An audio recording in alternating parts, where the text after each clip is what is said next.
जोगिंदर ने वसीम के सामने अपने तेवर बदल लिए थे। एक पल के लिए तो उसने सोचा कि वो वसीम के सामने नीचे झुक जाए, लेकिन फिर जब उसने देखा कि वसीम से ज्यादा लोग उसके पास थे तो उसने वसीम को खुले में चुनौती दे दी। लेकिन विकास और उसके पिता पुखराज को पीटने के बाद वसीम ने भी अपने मंसूबों को साफ कर दिया था। पर जोगिंदर भी इतनी जल्दी रुकने वाला नहीं था और उसने कलाम का कटा हुआ सिर देखते ही अपने लड़कों को लकी को मारने के लिए भेज दिया। इधर वसीम के लिए लकी को बचा पाना मुश्किल होता जा रहा था। फिर भी वसीम अपने 4 से 5 लोगों के साथ में लकी को घेर कर खड़ा हो गया था। पर एक पल के बाद उनके घेरे में एक दरार आ गई और वो लोग वागले गैंग का एक आदमी लकी के सिर पर कुर्सी तोड़ने के लिए आगे आने लगा।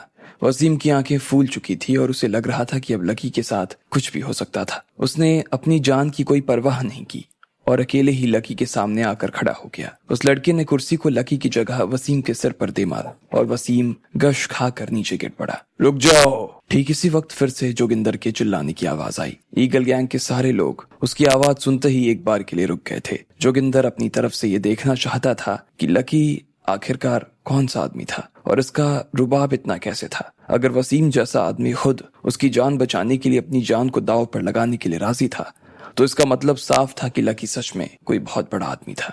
वसीम, क्या तुम ठीक हो? लकी ने वसीम को खड़ा करने की कोशिश करते हुए कहा। उसे इस वक्त अपने ऊपर सबसे ज्यादा पछतावा हो रहा था और वो समझ नहीं पा रहा था कि वसीम ने उसके लिए जो चोट खाई थी उसकी भरपाई वो कैसे करने वाला था। मैं ठीक हूँ सर, मैं ठीक हूँ लकी सर, आप चिंता मत कीजिए। आप ठीक है ना? मेरे लिए ये सबसे बड़ी बात है लकी सर। इधर वसीम के मुंह के कोने से खून बहने लगा था, लेकिन इस वक्त में भी उसे अपनी कोई परवाह नहीं थी। वो सिर्फ एक ही बात जानता था कि लकी को बचाना है और उसका यही मकसद है और वही वो कर रहा था। बस लकी खुद भी वसीम की ईमानदारी देखकर चौंक गया था। लकी सर हो। अब जोगिंदर ने वसीम से पंगा ले लिया था तो उसे आगे किसी भी चीज से डर नहीं लग रहा था। उल्टा तो वो लकी के बारे में जानने के लिए और बेताब हो चला था। आखिर कौन था ये 25 साल का ये लड़का जिसे वसीम लकी सर के नाम से बुला रहा था? क्या मैं जान सकता हूँ कि ये जो तुम्हारे सर हैं ये किस परिवार से आते हैं? जोगिंदर ने इधर से सवाल उठाया। इतने में लकी वसीम के बैठने के लिए कुर्सी लेकर आ गया था। तुमने वसीम को मारा है, हमारे बहुत सारे लोगों को मारा है तुमने। तुम्हारी ईगल गैंग को तो बहुत ही जल्द साफ कर दिया जाएगा, इस बात में कोई शक नहीं है। लेकिन अगर तुम चाहते हो कि तुम्हारी गैंग के साथ में तुम्हारा खुद का सफाया ना हो तो चुपचाप मोना और शीना को मेरे हवाले कर दो। लकी ने जोगिंदर की आंखों में आंखें डालकर देखते हुए कहा। उसकी बातों से ये साफ झलक रहा था कि वो किसी बड़े घर से आता था। लेकिन जोगिंदर को फिर भी एक बात समझ नहीं आ रही थी कि ये आदमी चाहे जैसा भी दिख रहा हो लेकिन वो आदमी इतना साधारण तो नहीं था जितना कि वो नजर आ रहा था। जोगिंदर देख सकता था कि लकी के साथ आया हुआ हर एक आदमी मार खा कर नीचे गिर चुका था और वो अकेला जोगिंदर का कुछ भी नहीं बिगाड़ सकता था। उसके बाद भी वो गुस्से में इतना शांत कैसे रह सकता था?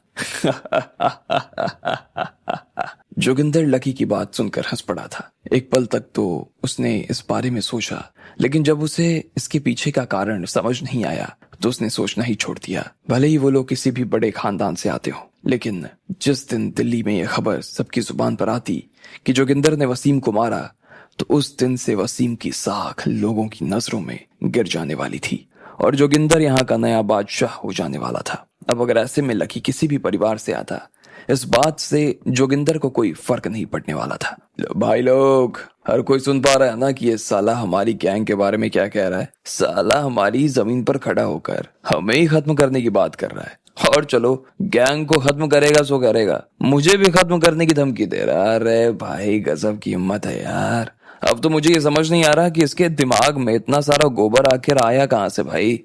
जोगिंदर ने लकी का मजाक उड़ाते हुए कहा और बाकी लोगों ने भी तुरंत जोगिंदर की बातों पर हंसना शुरू कर दिया। तू होगा किसी बड़े घर का होगा, चाहे तेरे बाप के पास कितना भी पैसा हो, उससे मुझे कोई मतलब नहीं है जब तक तू मेरे सामने इस मैदान में लौटते हुए 3 चक्कर नहीं लगाएगा ना और कुत्तों की तरह मेरे पैरों में गिरकर मुझसे और मेरे आदमियों से जाकर माफी नहीं मांगेगा ना, तब तक मैं तुझे यहाँ से जिंदा नहीं जाने दूंगा, समझा ना? जोगिंदर ने लकी की तरफ देखते हुए कहा। हाँ, ये अच्छा है बॉस, इस साले को तो कुत्ता ही बनाना चाहिए और वसीम को इस कुत्ते का पट्टा बना देते हैं, किसी ने कहा और फिर से सब लोग ठहाका लगाकर हंसने लगे। लकी सबके चेहरों को देखे जा रहा था। उसे देखकर ऐसा लग रहा था जैसे वो एक एक करके चेहरों को याद करने की कोशिश कर रहा था। इधर सब लोगों ने अपने अपने हाथ बांध लिए थे और वो इस तमाशे को देखने के लिए बेताब थे जब लकी कुत्ता बनने वाला था। लेकिन लकी भी इतनी आसानी से उनकी बात मानने वालों में से नहीं था। वो बस गहरी सांस लिए जा रहा था। इस चीज को देखकर जोगिंदर बेचैन हो गया। वो उसे साफ तौर पर मार डालने की धमकी दे चुका था, फिर भी लकी के ऊपर इस बात का कोई असर नहीं हो रहा था। ऐसे में जोगिंदर को भी ही अंदर काफी गुस्सा आ रहा था, बल्कि उसे घबराहट भी हो रही थी। क्या हुआ बे, तुझे मेरी बात सुनाई नहीं दे रही क्या? चल चुपचाप अपने घुटनों पर आजा, आजा। जोगिंदर ने फिर से लकी को छेड़ने की कोशिश करते हुए कहा, लेकिन उसे घूरते हुए देखे जा रहा था और कुछ नहीं कर रहा था। अरे क्या बात, मैं तुझे इतना गोल्डन चांस दे रहा हूँ और तुझे मेरी बात समझ नहीं आ रही है क्या? तुझे पता नहीं है कि अगर तू कुत्ता नहीं बनेगा ना तो इसका अंजाम तेरे लिए बहुत बुरा होने वाला है। 4 टांगों में इधर आया था, 4 कंधों पर इधर से जाएगा तू। कुत्ता नहीं बना तो समझा ना? हाँ बॉस, सही कह रहा है। अब तू डिसाइड कर ले कि तू कुत्ता बनेगा या फिर मरेगा। चल अब शाना मत बन, चुपचाप कुत्ता बन जा। तेरे सारे बाप तेरी चीखें सुनने के लिए तैयार खड़े हैं। अपने बाप को नाराज मत कर बे। एक एक करके सब लोग बोले जा रहे थे और लकी सिर्फ सुन रहा था। लेकिन जब वो इतनी बदतमीजी पर उतर आए थे तो लकी को भी बुरा लगा और उसने जोगिंदर की तरफ देखते हुए कहा, जोगिंदर मैं अभी भी प्यार से समझा रहा हूँ। तू आग से खेलने की कोशिश कर रहा है। मारा मैं नहीं, मारा तू जाएगा। लकी ने इतना भर कहा और अपनी मुट्ठियां भींच ली। आज उसे जितना गुस्सा आ रहा था उतना गुस्सा उसे अपनी जिंदगी में कभी नहीं आया। वो चाहता तो एक पल में सीधा जोगिंदर की गर्दन मरोड़ सकता था, लेकिन इस वक्त मोना और शीना उसके कब्जे में थे और इस वजह से वो चाह कर भी कोई एक्शन नहीं ले पा रहा था। लकी बड़ी मुश्किल से अपने आप को रोक पा रहा था। साले तेरी जुबान तो बहुत चलती है क्या? मरना है क्या तेरे को? मरना है बोल। बॉस मैं तो कहता हूँ कि साले का गेम अभी खत्म कर दो। साला बहुत बोल रहा है बॉस, बहुत शाना बन रहा है, उड़ा दो इसकी खोपड़ी। सब लोगों ने जोगिंदर को सुझाव देना शुरू कर दिया। किसी को भी लकी का इतना बात करना अच्छा नहीं लग रहा था और वो सब यही चाहते थे कि जोगिंदर जल्द से जल्द उसे खत्म करके किस्सा ही खत्म कर दे। लेकिन जोगिंदर ने अपना हाथ ऊपर हवा में उठाया और सबको चुप करा दिया। वैसे ये इतना बुरा भी नहीं है। अच्छा लगा मुझे ये देख कर कि तेरे अंदर कम से कम हिम्मत तो है, बहुत है।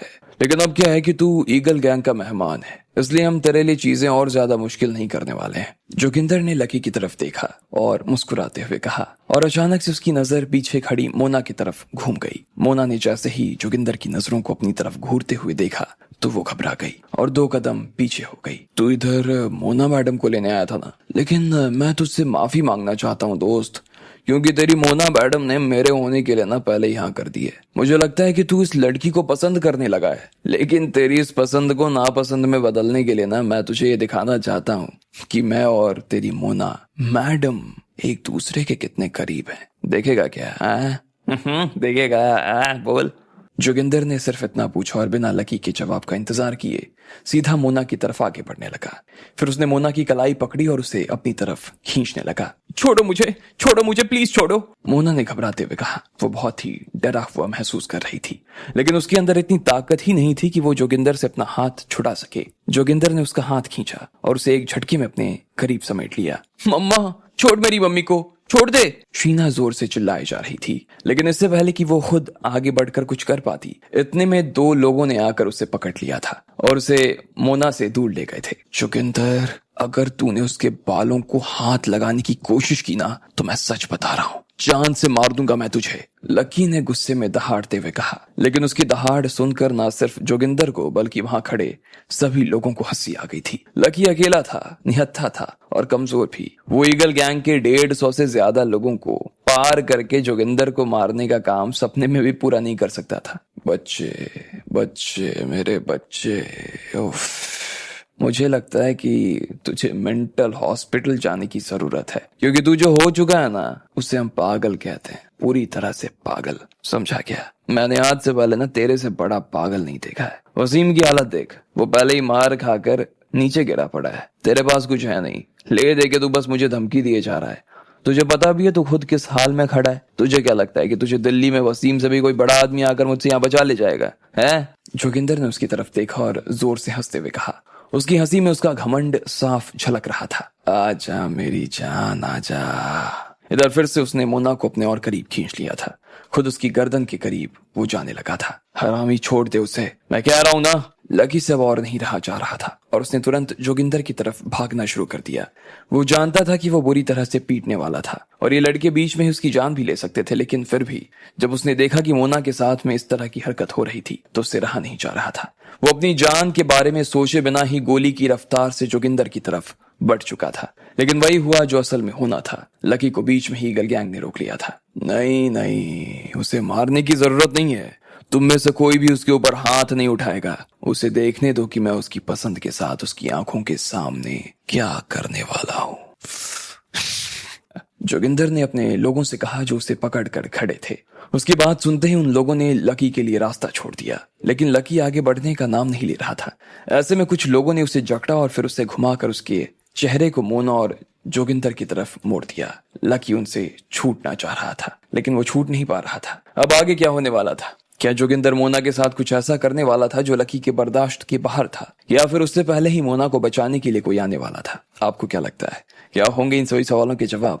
कमेंट बॉक्स में कमेंट करके हमें जरूर बताएं। लकी की जान पर तब बनाई जब एक लड़का उसके सिर पर कुर्सी तोड़ने के लिए आगे आने लगा था, लेकिन इतने में वसीम बीच में आ गया और इस वजह से लकी का सिर बच गया था। और लकी को समझ नहीं आ रहा था कि अब वो आगे क्या कर सकता था। उसका माथा गुस्से से भरा हुआ था और वो चाहता था कि वो जोगिंदर को जान से मार दे, लेकिन वो ऐसा कुछ नहीं कर सकता था। उसने जोगिंदर को बड़ा समझाया, लेकिन जोगिंदर भी देख पा रहा था कि लकी के बस में कुछ नहीं था। इसलिए उसने मोना को अपनी तरफ खींच लिया और वो उसके साथ जबरदस्ती करने ही वाला था। इधर लकी को ईगल गैंग के लड़कों ने पकड़ लिया था और वो ये सब लकी को दिखाना चाह रहे थे। मेरी जान, मैं आ रहा हूं मेरी जान, जोगिंदर ने बड़ी ही बेशर्म नजरों से मोना की तरफ देखते हुए कहा और फिर उसके होठों के ऊपर अपनी उंगलियां फेरने लगा। लकी किसी भी पल में फट सकता था। जोगिंदर को उसके चेहरे पर यह बात साफ नजर आ रही थी और वो मन ही मन हंसे जा रहा था। वैसे भी जानता था कि वो अगले ही पल में लकी को खत्म कर देने वाला था,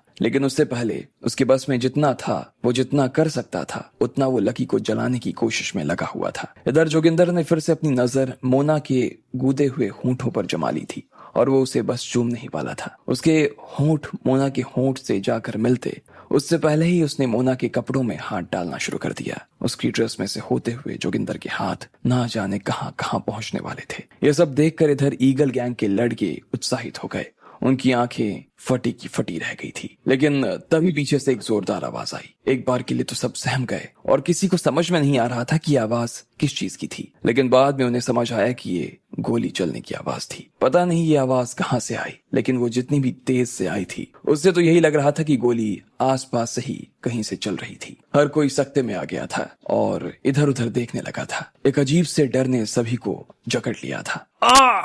इतने में कुछ लोग जिन्होंने लकी को पकड़ रखा था वो अचानक से नीचे गिर गए। जोगिंदर ने देखा कि उनके माथे में किसी चीज की वजह से काले से निशान हो गए थे और उनमें से खून बहना शुरू हो गया था। वो समझ नहीं पा रहा था कि अचानक ये सब क्या हो रहा था। किसी को समझ नहीं आ रहा था कि अचानक ये सब कैसे हो गया था। बॉस, अब क्या करें? किसी ने जोगिंदर को आवाज देते हुए पूछा। इनके पास तो बंदूक है बॉस। जैसे ही उन लोगों ने कुछ जमीन पर गिरे हुए मरे हुए लोगों को देखा तो उन्हें मानो सांप सूंघ गया था। वो सभी बुरी तरह से घबरा गए और छटपटाते हुए इधर उधर देखे जा रहे थे। उनमें से कुछ के पैरों ने तो भागने से पहले ही कांपना शुरू कर दिया। सबको इस बात से डर लग रहा था कि कहीं ना कहीं कोई ना कोई गोली आकर उनकी जान ले लेने वाली थी। इतने में रेस्टोरेंट के अंदर के ऊपर जितने भी शीशे लगे थे वो अचानक से फटने लग गए।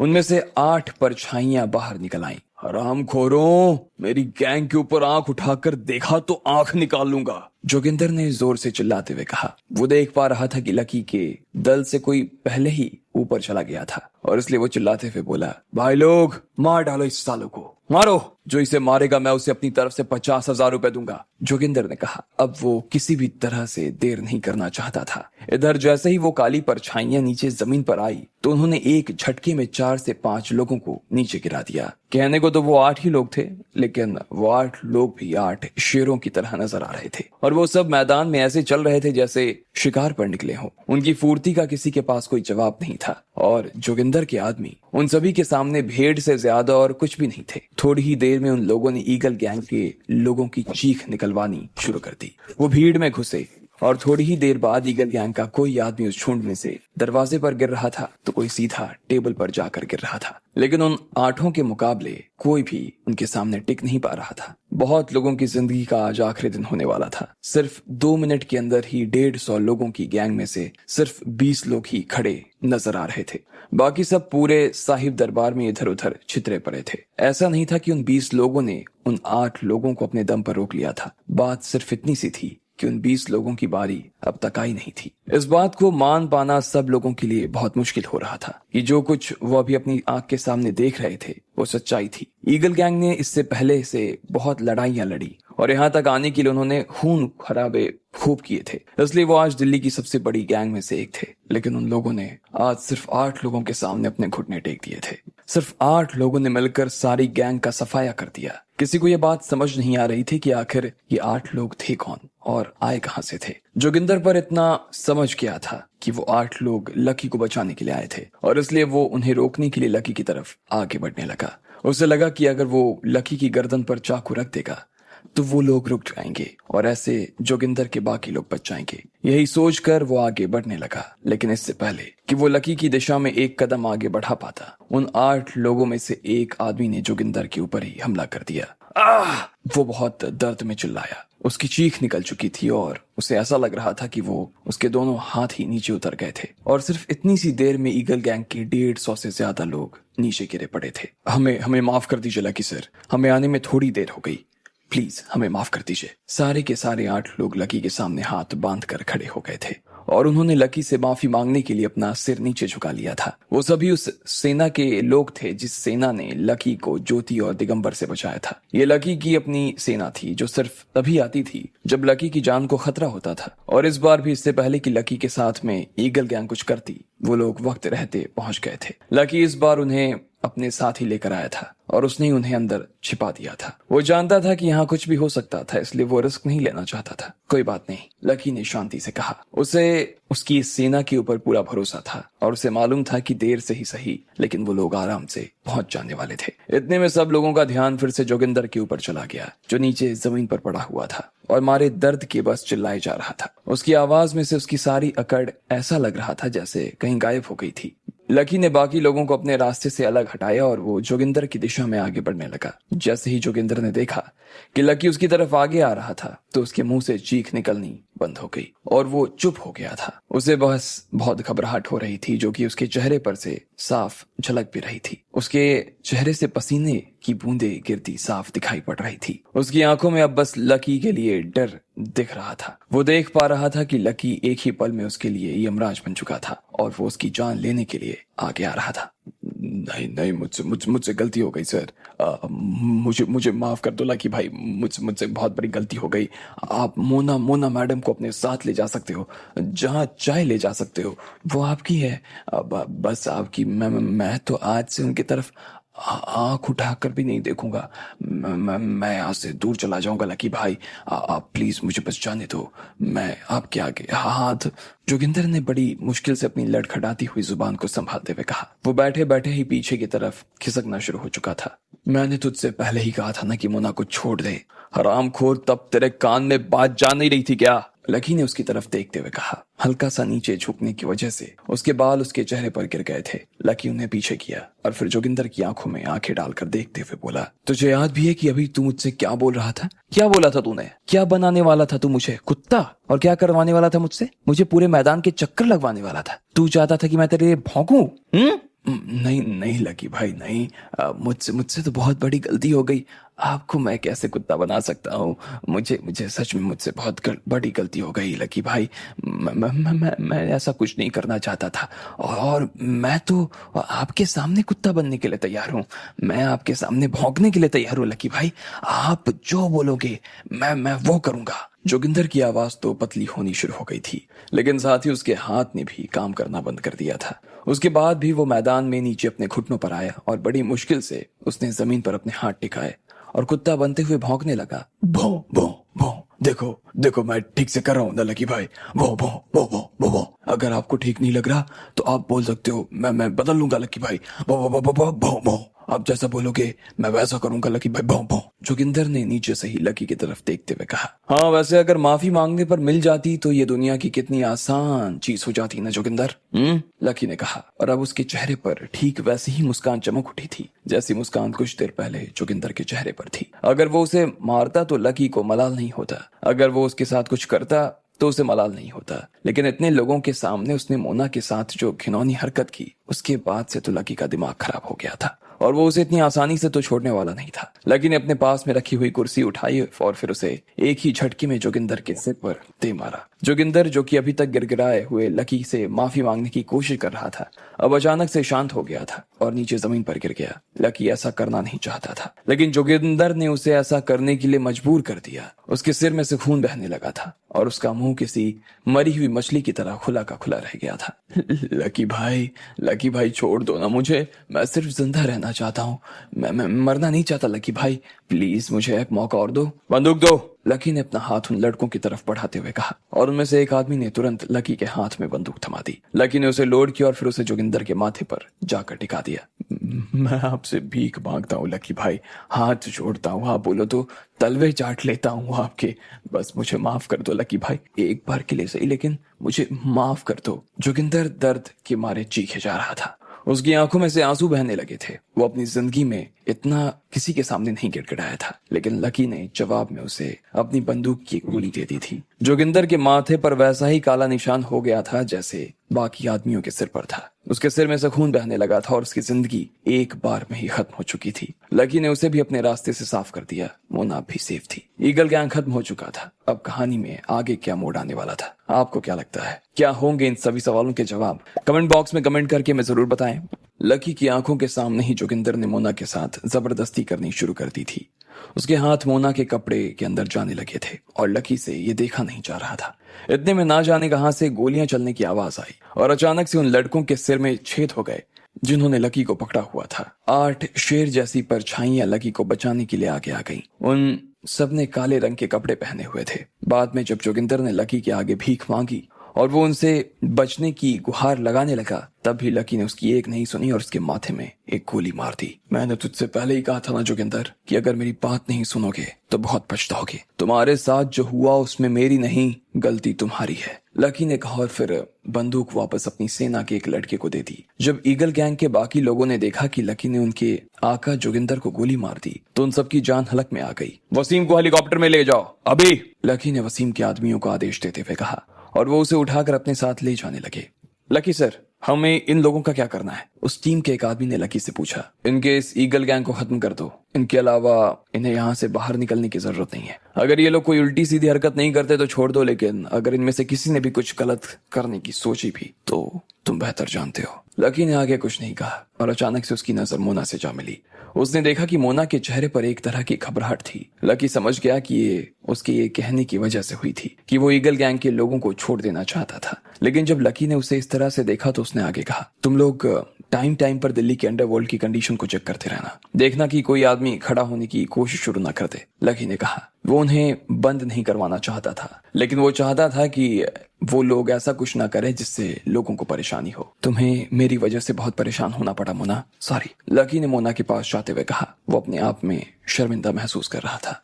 मोना अब तक शांत हो चुकी थी। जब उसने देखा कि लकी ने उसे बचा लिया था तब वो लकी से और प्रभावित हो गई। उसने अपना सिर नीचे किया और शर्मा कर मुस्कुराते हुए बोली, मुझे नहीं पता था कि तुम इतने पावरफुल आदमी हो लकी। वसीम खुद तुम्हारे लिए काम करते हैं, मुझे तो लगा था कि तुम यूनिवर्सिटी के कोई स्टूडेंट हो बस। नहीं मोना, पिछली बार स्कॉर्पियन ग्रुप का जिस आदमी ने सफाई किया था वो भी मैं ही था, लकी ने कहा। वो मोना को समझाना चाहता था कि उसने पिछली बार जो किया था वो एक अच्छी नीयत से किया था, लेकिन उसके किए की वजह से मोना को काफी नुकसान हुआ जो कि लकी को बर्दाश्त नहीं था। अच्छा, मुझे पता चल गया था, लेकिन तुम प्लीज मेरी बातों को अपने दिल पर मत ले लेना। मैंने जो कुछ कहा था वो सब बस। मोना अभी तक उस आदमी को इसलिए दोष दिए जा रही थी क्योंकि उसे असल में मालूम नहीं था कि वो आदमी कौन है जिसने मोना को उसके साथी से जुदा कर दिया था। अब जब उसे पता चला कि वो और कोई नहीं बल्कि लकी था तो वो लकी के सिर पर कोई इल्जाम नहीं लगाना चाहती थी।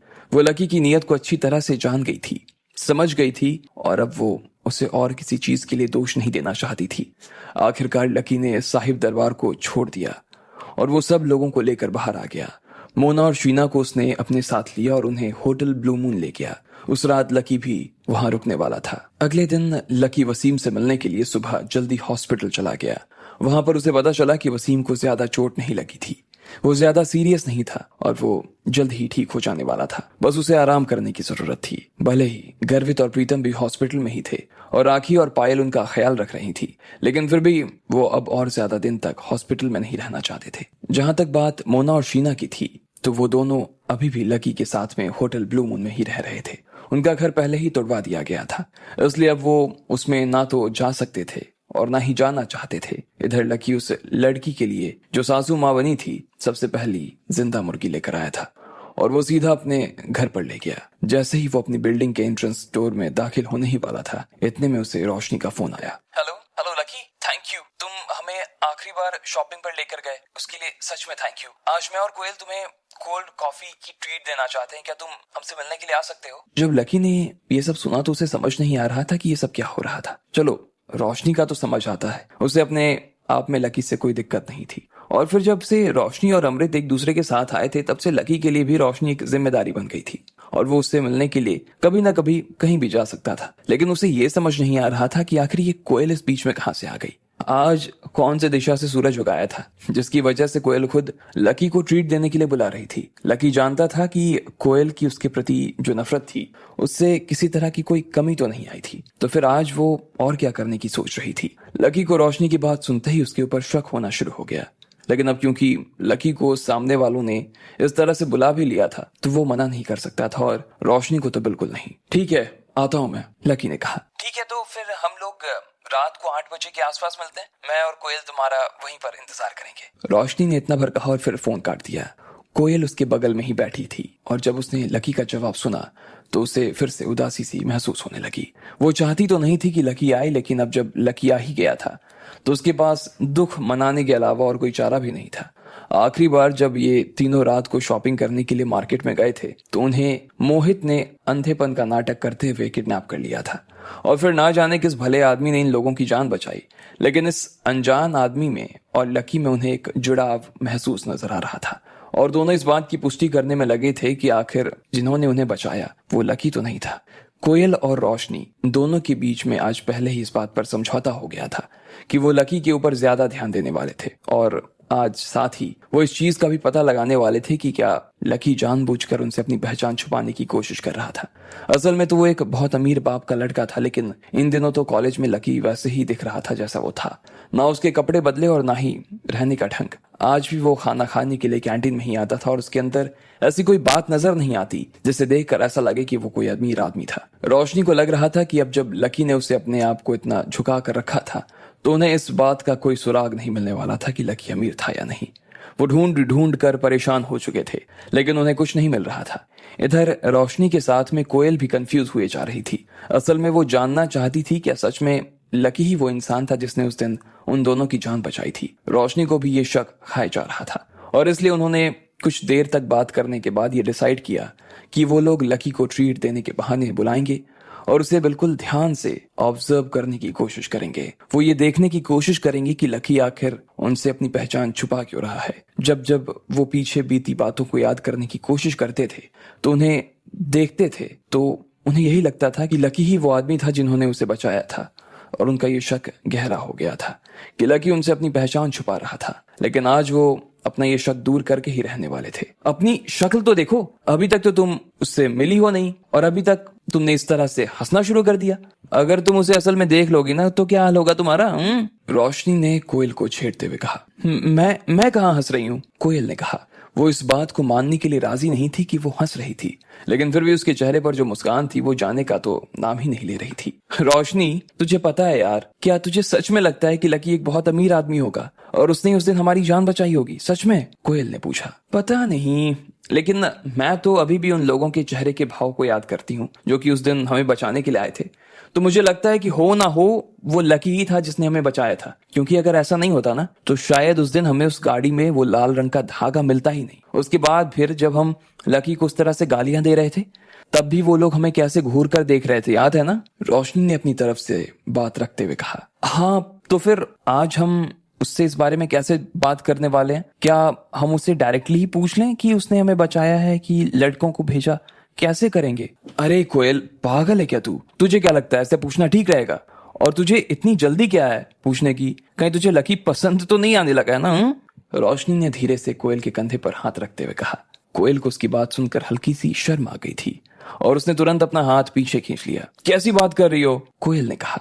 तू कैसी बात कर रही है पगली लड़की? तुझे क्या लगता है तू उससे जाकर पूछेगी कि लकी तुम अमीर हो क्या, और वो कह देगा कि हाँ मैं अमीर हूं? ऐसा कैसे हो सकता है बेवकूफ? उल्टा वो ऐसे सवाल सुनने के बाद वहां से निकल जाएगा और उसके बाद फिर कभी हमें शक्ल भी नहीं दिखाएगा अपनी। हमें छिपकर उसकी पहचान का पता लगाना पड़ेगा। धीरे धीरे तभी जाकर हम उसकी असलियत तक पहुंच पाएंगे, समझी? रोशनी ने कहा और कोयल की तरफ देखने लगी। भले ही अब कोयल अपनी तरफ से कुछ नहीं कह पा रही थी, लेकिन रोशनी समझ गई थी कि उसने उसकी बात मान ली थी। चल अब एक और बात, सच सच बता, क्या तू लकी को पसंद करने लगी है? बता। रोशनी ने फिर से कोयल से पूछा, लेकिन इस बार सीरियस होकर। जब उसने देखा कि कोयल ने उसकी बात का कोई जवाब नहीं दिया और बस अपना सिर नीचे झुका लिया, तो रोशनी ने फिर से उसके कंधे पर हाथ फेरा और बोली, अरे बोल दे यार, कोई बात नहीं है, मेरे पास तो पहले से ही अमित है इसलिए मैं तेरे लकी को ना चुराने वाली नहीं हूं तुझसे। बोल दे। अगर वो वही आदमी है जिसने हमें बचाया है तो मैं सच में उसे पसंद करने लगी हूँ रोशनी। ऐसी कौन लड़की होगी जिसे अच्छे लड़के पसंद नहीं आएंगे? लेकिन अगर वो आदमी नहीं है ना, तो फिर अभी भी मेरी नजर में वो आदमी फटीचर का फटीचर ही है और हमेशा रहेगा। मैं उससे कभी बात नहीं कर पाऊंगी और ना ही उसे। कोयल बीच में ही कहते रुक गई। समझ सकती हूँ मैं, तू काफी समझदार लड़की है यार। चल अब वापस हॉस्टल चलते हैं और थोड़ी देर में लकी से मिलने के लिए निकलेंगे। इतना भर कहने के बाद रोशनी और कोयल अपनी जगह से उठ गए और वो लोग सीधा अपने हॉस्टल की तरफ रवाना हो गए। अब आगे क्या होने वाला था? क्या आज सच में लकी की असलियत से पर्दा उठ जाने वाला था, या फिर कोयल और रोशनी का ये प्लान भी फेल हो जाने वाला था? आपको क्या लगता है, क्या होंगे इन सभी सवालों के जवाब? कमेंट बॉक्स में कमेंट करके हमें जरूर बताएं। लकी ने आखिर में सब कुछ ठीक कर दिया था। जोगिंदर को ठिकाने लगाने और उसकी गैंग को खत्म करने के बाद में लकी वसीम को हॉस्पिटल पहुंचा चुका था और साथ में ही मोना को भी वो अपने साथ लेकर आ चुका था। इधर जैसे ही वो अपने घर पहुंचा, इतने में रोशनी और कोयल ने उसे ट्रीट के लिए बुला लिया। लकी को उन दोनों की तरफ से इस तरह बुलाया जाना समझ तो नहीं आ रहा था, लेकिन रोशनी के बीच में होने की वजह से लकी मना नहीं कर सकता था और इसलिए उसने हाँ कर दी। लगभग शाम को 7:30 बजे लकी अपने कॉलेज से बाहर निकला और कॉफी शॉप पर जाने के लिए रवाना हो गया। जैसे वो वहां पहुंचने वाला था, इतने में उसे न्यू सिटी बैंक से शशिकांत का फोन आया। लकी सर नमस्ते, शशिकांत बात कर रहा हूँ। मैं आपके लिए वो 2 मंजिल अपार्टमेंट राजेंद्र नगर में मैंने खरीद लिया है। उसका टोटल वही हुआ जो मैंने आपको बताया था। मेरी रुस्तम डांगी जी से भी बात हो गई है, उन्होंने सारे प्रोसीजर कंप्लीट कर दिए हैं और बाकी जो चीजें हैं वो आपको समझाने के लिए मैं आपके पास आने की सोच रहा था। तो अभी आप कहाँ पर है मुझे बताओ, मैं आपके पास आ जाता हूँ। शशिकांत की आवाज सुनकर ही ऐसा लग रहा था जैसे वो बहुत उत्साहित हो गया था और लकी से मिलने के लिए वो बेताब हुए जा रहा था। शायद अपनी जिंदगी में इतनी बड़ी प्रॉपर्टी उसने अपने दम पर पहली बार किसी के लिए खरीदी थी, इसलिए वो ऐसे पागल हुए जा रहा था। और ना सिर्फ उसे इस बात की खुशी थी कि उसने प्रॉपर्टी खरीदी थी, बल्कि उसे इस बात की भी खुशी हो रही थी कि रुस्तम ने उसे 5 लाख का कमीशन दिया था। बहुत अच्छी बात है, लेकिन इस वक्त मैं आपसे मिल नहीं पाऊंगा शशिकांत जी, मैं थोड़ा बिजी हूँ। अगर मैं आपसे थोड़े दिनों के बाद बात करूं तो मैं खुद ही आगे से आपसे मिलने के लिए चला आऊंगा, आपको चिंता करने की जरूरत नहीं है, लकी ने कहा। वो ये सब सोच रहा था कि अब क्योंकि रुस्तम ने उसे इस मामले में डील नहीं करने दी थी, तो फिर बिजनेस के हिसाब से वो इसमें अभी रुस्तम को ही आगे रखना चाहता था। लेकिन शशिकांत को उसकी इस बात से कोई दिक्कत नहीं थी और जब भी लकी उसे अपने पास बुलाता वो भागा भागा जाने के लिए तैयार था। लकी ने फोन रखा और फिर कॉफी शॉप के अंदर दाखिल हो गया। लकी, यहाँ हम लोग इधर हैं, रोशनी ने लकी की तरफ देखकर हाथ हिलाते हुए कहा। इधर कोयल भी टेबल पर बैठी हुई थी और वो अपनी कॉफी पीना शुरू कर चुकी थी। वो लकी की तरफ तो नहीं देख रही थी, लेकिन उसके आने की खबर सुनते ही उसने अपने ग्लास को और थोड़ा जोर से पकड़ लिया। जल्दी से बैठो, हमने पहले ही तुम्हारे लिए ना हेजल नट मंगवा रखा है, तुम्हें अच्छी लगती है ना वो। और क्या मंगवाऊं बोलो, रोशनी ने पूछा। वो बड़े प्यार से लकी से बात करने की कोशिश कर रही थी ताकि लकी के होने की वजह से वो परेशान ना होने लगे। इसके अलावा भी रोशनी अपने दिल में ये बात नहीं मान रही थी कि लकी सच में एक अमीर आदमी था।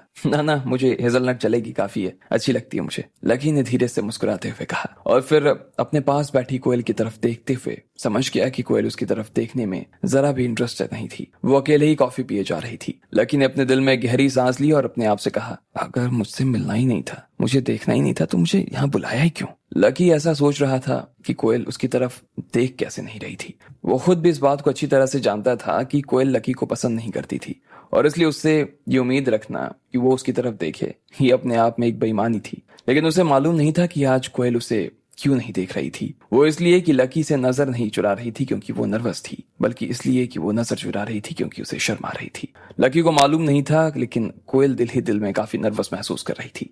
उसे डर लग रहा था कि कहीं उसे अचानक से लकी पसंद ना आ जाए। अगर लकी को उसकी आंखों में नजर आ जाता कि वो उसे पसंद करने लगी थी, तो फिर ये कोयल के लिए बहुत मुसीबत खड़ी कर देता। कोयल, लकी आ गया है, तू इसको हेलो क्यों नहीं बोल रही उस वक्त से? रोशनी ने कोयल के कान में फुसफुसाते हुए कहा। वो नहीं चाहती थी कि उसका प्लान कोयल की वजह से फेल हो जाए। अगर कोयल अपना ये एटीट्यूड रखती तो शायद आज अपना काम पूरा नहीं कर पाते वो लोग। अरे अरे, तुम आ गए। कोयल ने तुरंत अपना सिर उठाया और फिर लकी की तरफ देखने लगी। हालांकि लकी ने इसे थोड़ा सरप्राइज मान लिया था। वैसे तो कोयल अक्सर उसे घिन भरी नजरों से देखती थी, लेकिन आज वो बड़े प्यार से देख रही थी उसे, और उसकी आंखों में एक अजीब सी शर्म भी नजर आ रही थी। लकी ने अपना दिमाग साफ करने के लिए एक बार को तो अपना सिर झटका। इधर रोशनी और कोयल ने लकी का स्वागत किया, और फिर स्वागत खत्म करने के बाद दोनों ही अपने काम में लग गई। लकी, तुमने हमें अपने परिवार के बारे में तो कुछ बताया ही नहीं। थोड़ा सा हमें अपने परिवार के बारे में बताओ ना कुछ। रोशनी ने बात की शुरुआत करते हुए कहा। मेरा परिवार बहुत ही साधारण सा परिवार है। मेरे परिवार में मेरी मम्मी पापा हैं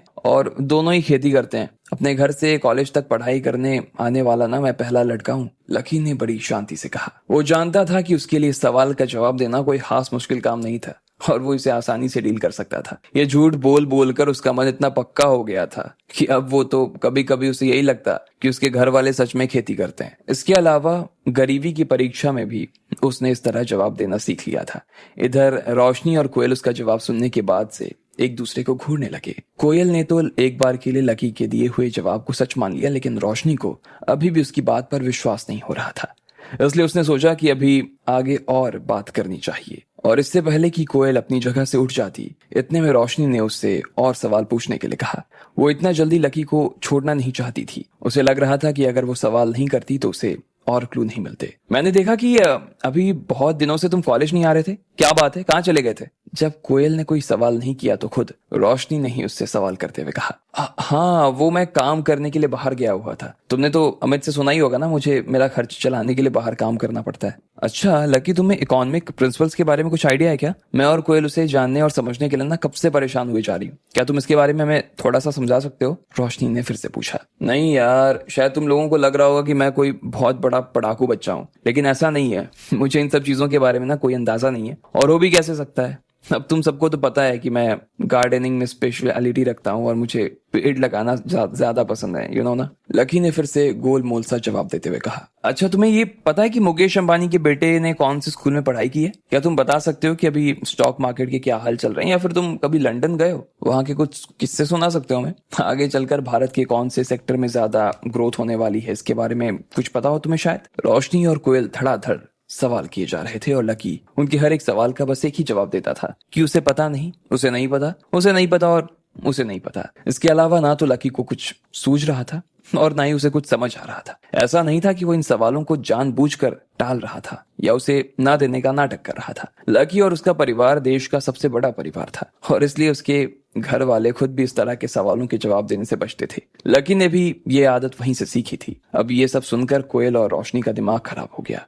उन्हें समझ नहीं आ रहा था कि आखिर वो लोग लकी के पेट से बात उगलवाएं तो उगलवाएं कैसे। एक पल के लिए तो दोनों के मन में ये शक गहरा होने लगा कि उन्हें सच में कोई गलतफहमी हो गई थी और लकी कोई अमीर आदमी नहीं था, बल्कि एक गरीब लड़का था। वो तो उससे इस तरह के सवाल इसलिए कर रहे थे ताकि वो जान पाए कि लकी के पास इतना पैसा था और कितना नहीं था। उन्हें लगा कि अमीर लोग तो अक्सर इन्हीं सब चीजों के बारे में सोचते होंगे, बात करते होंगे, लेकिन लकी तो उनमें से एक भी सवाल का जवाब नहीं दे पा रहा था।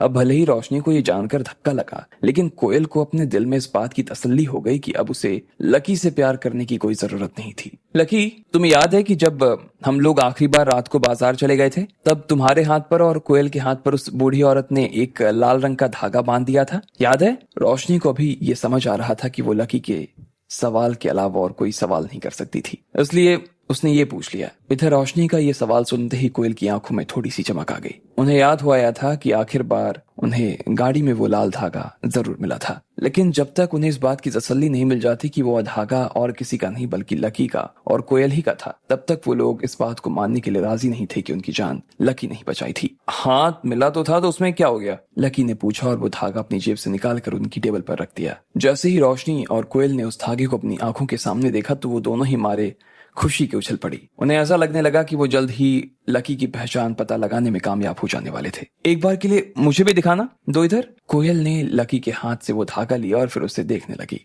उसे लगा कि ये वो लाल धागा था जो उसने उस वक्त उस ठेले पर देखा था। अच्छा एक बात बताओ, ये धागा आपस में तो बंधा हुआ नहीं था और ना ही ये किसी के हाथ में बंधा हुआ था, तो ऐसे में तुम्हें नहीं लगता कि इसके खो जाने का खतरा बहुत ज्यादा था? क्या तुमने इसे खोया था या फिर तुम इसे कहीं से रखकर भूल गए थे? कोयल ने लकी की तरफ देखते हुए कहा। वो देख पा रही थी कि लकी ने उस धागे को बहुत अच्छे से बांधा हुआ था। अगर ऐसे में लकी अपने मुंह से ये कहता कि उसने इस धागे को गाड़ी में गलती से छोड़ दिया था, तो उसके बाद कोयल और रोशनी को इस बात से कोई शक नहीं रह जाता कि लकी ही वो अमीर आदमी था जिसने रोशनी और कोयल को बचाया था। और साथ ही वो इस वक्त अपनी पहचान उन दोनों से छिपाने की कोशिश कर रहा था। हाँ, मुझसे ये खो। जैसे ही लकी ने सिर्फ इतना भर कहा, उसके बाद में उसे ऐसा लगा जैसे उससे कुछ कहने में गलती हो गई थी। उसे वो नहीं कहना चाहिए था जो वो कह रहा था। अचानक से उसके मन में सोचा, लकी को दाल काली लग रही थी और इसलिए वो बीच में ही रुक गया। अब आगे क्या होने वाला था? क्या लकी अपनी पहचान उन्हें बता देता या फिर वो अपने आप को इन दोनों से बचा लेता? आपको क्या लगता है, क्या होंगे इन सभी सवालों के जवाब? कमेंट बॉक्स में कमेंट करके हमें जरूर बताएं। लकी कॉफी शॉप में जाने के लिए तैयार हो गया था और जैसे ही वो वहां पहुंचा, उसे शशिकांत का फोन आ गया था। लेकिन लकी ने शशिकांत को समझाया और उसने बाद में मिलने की बात करके वो अंदर चला गया। जैसे ही वो उन दोनों के सामने बैठा तो उन्होंने लकी के सामने अजीब अजीब से सवाल करने शुरू कर दिए। पहले तो लकी को ये बात समझ में नहीं आई कि आखिर वो लोग इस तरह सवाल क्यों कर रहे थे, लेकिन बाद में लकी समझ गया कि उनका ये सवाल करने का पीछे का पर्पस कुछ और था। पर्पस उसकी पहचान के बारे में जानने की कोशिश करना था। उनकी आंखों को देखते ही वो समझ गया था कि हो ना हो, लेकिन मामला यही था। फिर भी मुझसे ऐसे कैसे पूछ सकते हैं कि मैंने लाल धागा कहाँ खो दिया था? लकी ने अपने आप से पूछा और फिर उसे अचानक याद आया कि उस दिन क्या हुआ था। उसने इस लाल धागे को गाड़ी की सीट पर रखा और बाद में उसके आदमियों ने उसे ढूंढ के उसके पास लाकर उसे दे दिया था। इसके बाद कोयल और बाकी लोगों को लेने के लिए वो कार गई थी। इस बारे में सोचते हुए लकी कोयल और रोशनी के इरादों को समझ गया था। वो जान गया था कि इस धागे का इस्तेमाल करते हुए दोनों सिर्फ और सिर्फ उसकी पहचान का पता करने की कोशिश में लगे थे। लेकिन लकी ने जैसे ही कोयल की जलती हुई आंखों में देखा तो वो समझ गया कि अगर एक बार जब वे उसकी पहचान जान लेंगे तो ये एक बड़ी प्रॉब्लम हो जाएगी। लकी अपनी पहचान उनके सामने जाहिर नहीं करना चाहता था, इसलिए उसने आगे कहा, पिछली बार मैंने कैफेटेरिया में खाना खाया तो मेरी जेब से ये लाल धागा गिर गया था। वो तो किस्मत अच्छी थी जो मैंने इसे देख लिया, वरना गायब हो जाता ये। लकी ने बीच में ही बात को घुमाते हुए कहा। वो अब समझ चुका था कि रोशनी और कोयल उससे क्या चाह रहे थे और इसलिए वो उन्हें वो देना नहीं चाहता था जो वो हसरत लेकर बैठे हुए थे। कैफेटेरिया?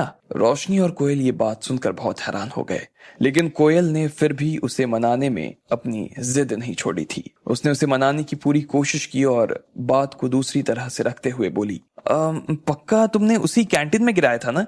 मतलब तुम्हें अच्छे से याद है ना कि तुमने उसे वहीं पर गिराया था? हो सकता है वो तुमसे कहीं और गिर गया हो, याद करो। वो लकी से सीधा पूछना चाह रही थी कि क्या उसने उसे उस गाड़ी की सीट पर तो नहीं गिरा दिया था, लेकिन ये सुनते ही लकी समझ जाता कि वो उसे क्या कहना चाह रही थी, इसलिए वो लकी से ऐसा नहीं कह सकती थी। ओह हाँ, मुझे याद आया। लकी अब सच में कुछ सोचने लगा था और उसे सोचता हुआ देखकर फिर से रोशनी और कोयल की आंखों में चमक आ गई थी। क्या याद आया? कहाँ गिराया था? रोशनी और कोयल की आंखें चमक उठी। अरे गाड़ी में, लकी ने जोर से चिल्लाते हुए कहा। उसका भी जोश अब बढ़ गया था। कौन सी गाड़ी में? कोयल ने लकी से भी ज्यादा जोश में आते हुए कहा, लेकिन वो जानती नहीं थी कि वो जोश में अपने होश खो रही थी। लकी के मुंह से वो बात निकलवा पाना इतना आसान भी नहीं था।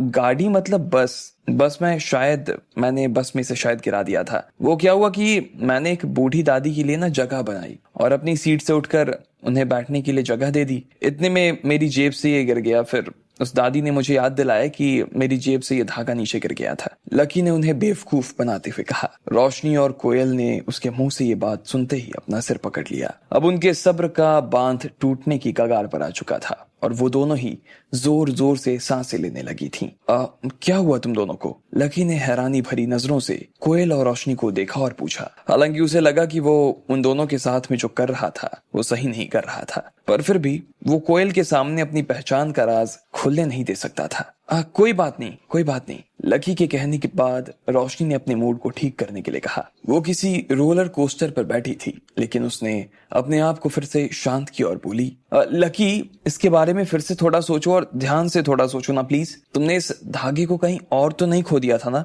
अभी तुमने कहा कि ये तुम्हारी जेब से बस में गिर गया था, लेकिन क्या सच में ये सही में वहीं गिरा था या किसी और गाड़ी में गिर गया था? याद करो। वो जानता था कि उनके दिल में सबसे बड़ा सवाल था कि अगर उसने उस लाल धागे को उस गाड़ी में नहीं खोया था तो फिर उस लाल धागे का असली मालिक कौन था जो उस गाड़ी में उसे मिला था। उसे ऐसा लग रहा था कि इन दोनों लड़कियों से पीछा छुड़वाने के लिए इस वक्त उसे एक पुख्ता जवाब ढूंढना होगा, वरना वो उसे कुरेदती ही रह जाएंगी, छोड़ेंगी नहीं।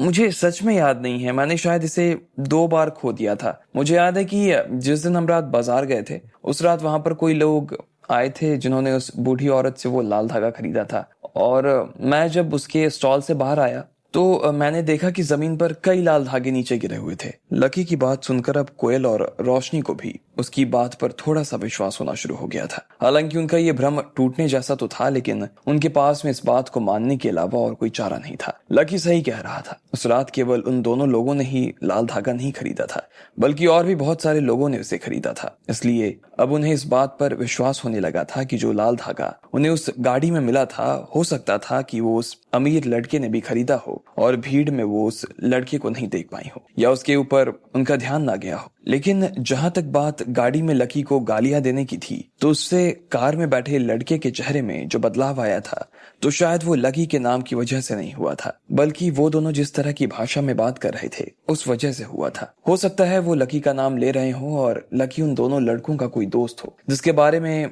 वो दोनों इस तरह की बातें किए जा रहे थे। शायद इस वजह से उन लड़कों के चेहरे का रंग बिगड़ गया था। एक दूसरे की आंखों में देखते ही कोयल और रोशनी इस बात को समझ गई कि वो दोनों एक ही बात सोच रही थी। अब इस वक्त कोयल और रोशनी पहले ही इस निष्कर्ष पर पहुंच चुके थे कि लकी वो लड़का नहीं था जिसने उस दिन उन्हें बचाया था। लकी को दिल्ली यूनिवर्सिटी में फटीचर के रूप में जाना जाता था, और आज उसने ये सच भी साबित कर दिया कि उससे बड़ा फटीचर और कोई भी नहीं था। उन दोनों को इस बात पर हंसी आ रही थी कि वो दोनों इस फटीचर से मिलने के लिए इतने बड़े रेस्टोरेंट में आए, और वो भी इतने महंगे कपड़े पहनकर। उन्हें गुस्सा तो आ रहा था, लेकिन वो अपना गुस्सा किसी के ऊपर नहीं निकाल सकती थी। जो हुआ था उनकी अपनी वजह से हुआ था। अच्छा रोशनी, जब वो मोहित तुम्हें बेवकूफ बनाकर अपने साथ उठाकर ले गया, उसके बाद तुम लोग कैसे बचे? क्या किया तुम लोगों ने? लकी ने बात घुमाने के लिए पूछा, लेकिन उसका सवाल सुनते ही कोयल को गुस्सा आ गया। अब वो लकी को उन्हीं की नजरों में देखी जा रही थी जिस नजरों से वो उसे अक्सर देखा करती थी। हमसे पूछ रहे हो कि हमने क्या किया? उल्टा हमें तुमसे पूछना चाहिए कि तुम वहां कहां चले गए थे उस वक्त। कोयल ने लकी की तरफ देखकर दहाड़ते हुए कहा,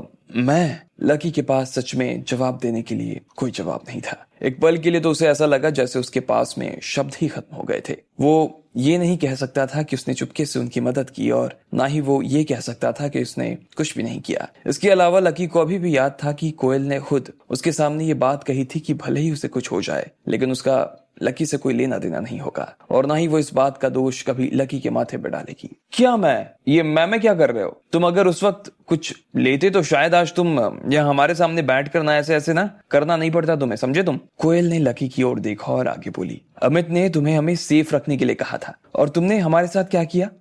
सिवाय बातें करने के अलावा ना तुम और कुछ भी नहीं कर सकते हो। रोशनी, वापस जाओ और अमित को बुला कर लेके आओ। और ये उसका ये दोस्त है ना लकी, 1 नंबर का धप्पा है धब्बा। उसे ये बताओ इसके बस का कुछ नहीं है, ना ही कल ये कुछ कर पाया और ना ही आगे ये कुछ कर पाएगा। उसको जाकर बोलो कि उसे जल्द से जल्द इसके साथ अपनी दोस्ती खत्म कर देनी चाहिए, ताकि भविष्य में ना ऐसा दोस्त होने की वजह से उसे कम से कम धोखा ना खाना पड़े। कोयल। रोशनी ने कोयल के कंधे पर अपना हाथ रख दिया। वो उसे शांत करवाने की कोशिश कर रही थी, लेकिन उन्हें मालूम नहीं था कि उन्होंने लकी की पहचान के बारे में गलत अनुमान लगाया था। वो लकी के बारे में जो कुछ सोच रहे थे वो गलत था। उसका लकी से कोई लेना देना नहीं था, इसलिए लकी के ऊपर उसकी किसी बात का असर नहीं हो रहा था। लकी ने खुद आगे से उन्हें कभी बताया नहीं कि वो कितने बड़े परिवार से आता था, लेकिन फिर भी कोयल उसे जिस तरह से डांट रही थी वो तरीका बेहद गलत था। लकी, मुझे लगता है कि तुम्हें यहाँ से चले जाना चाहिए। मैं कोयल के साथ रुकूंगी और थोड़ी देर बाद निकलूंगी। रोशनी ने कोयल की तरफ देखकर इशारा करते हुए कहा। हाँ, मैं भी यही सोच रहा था, लकी ने कहा। वो खुद भी यहाँ से जितनी जल्दी हो सके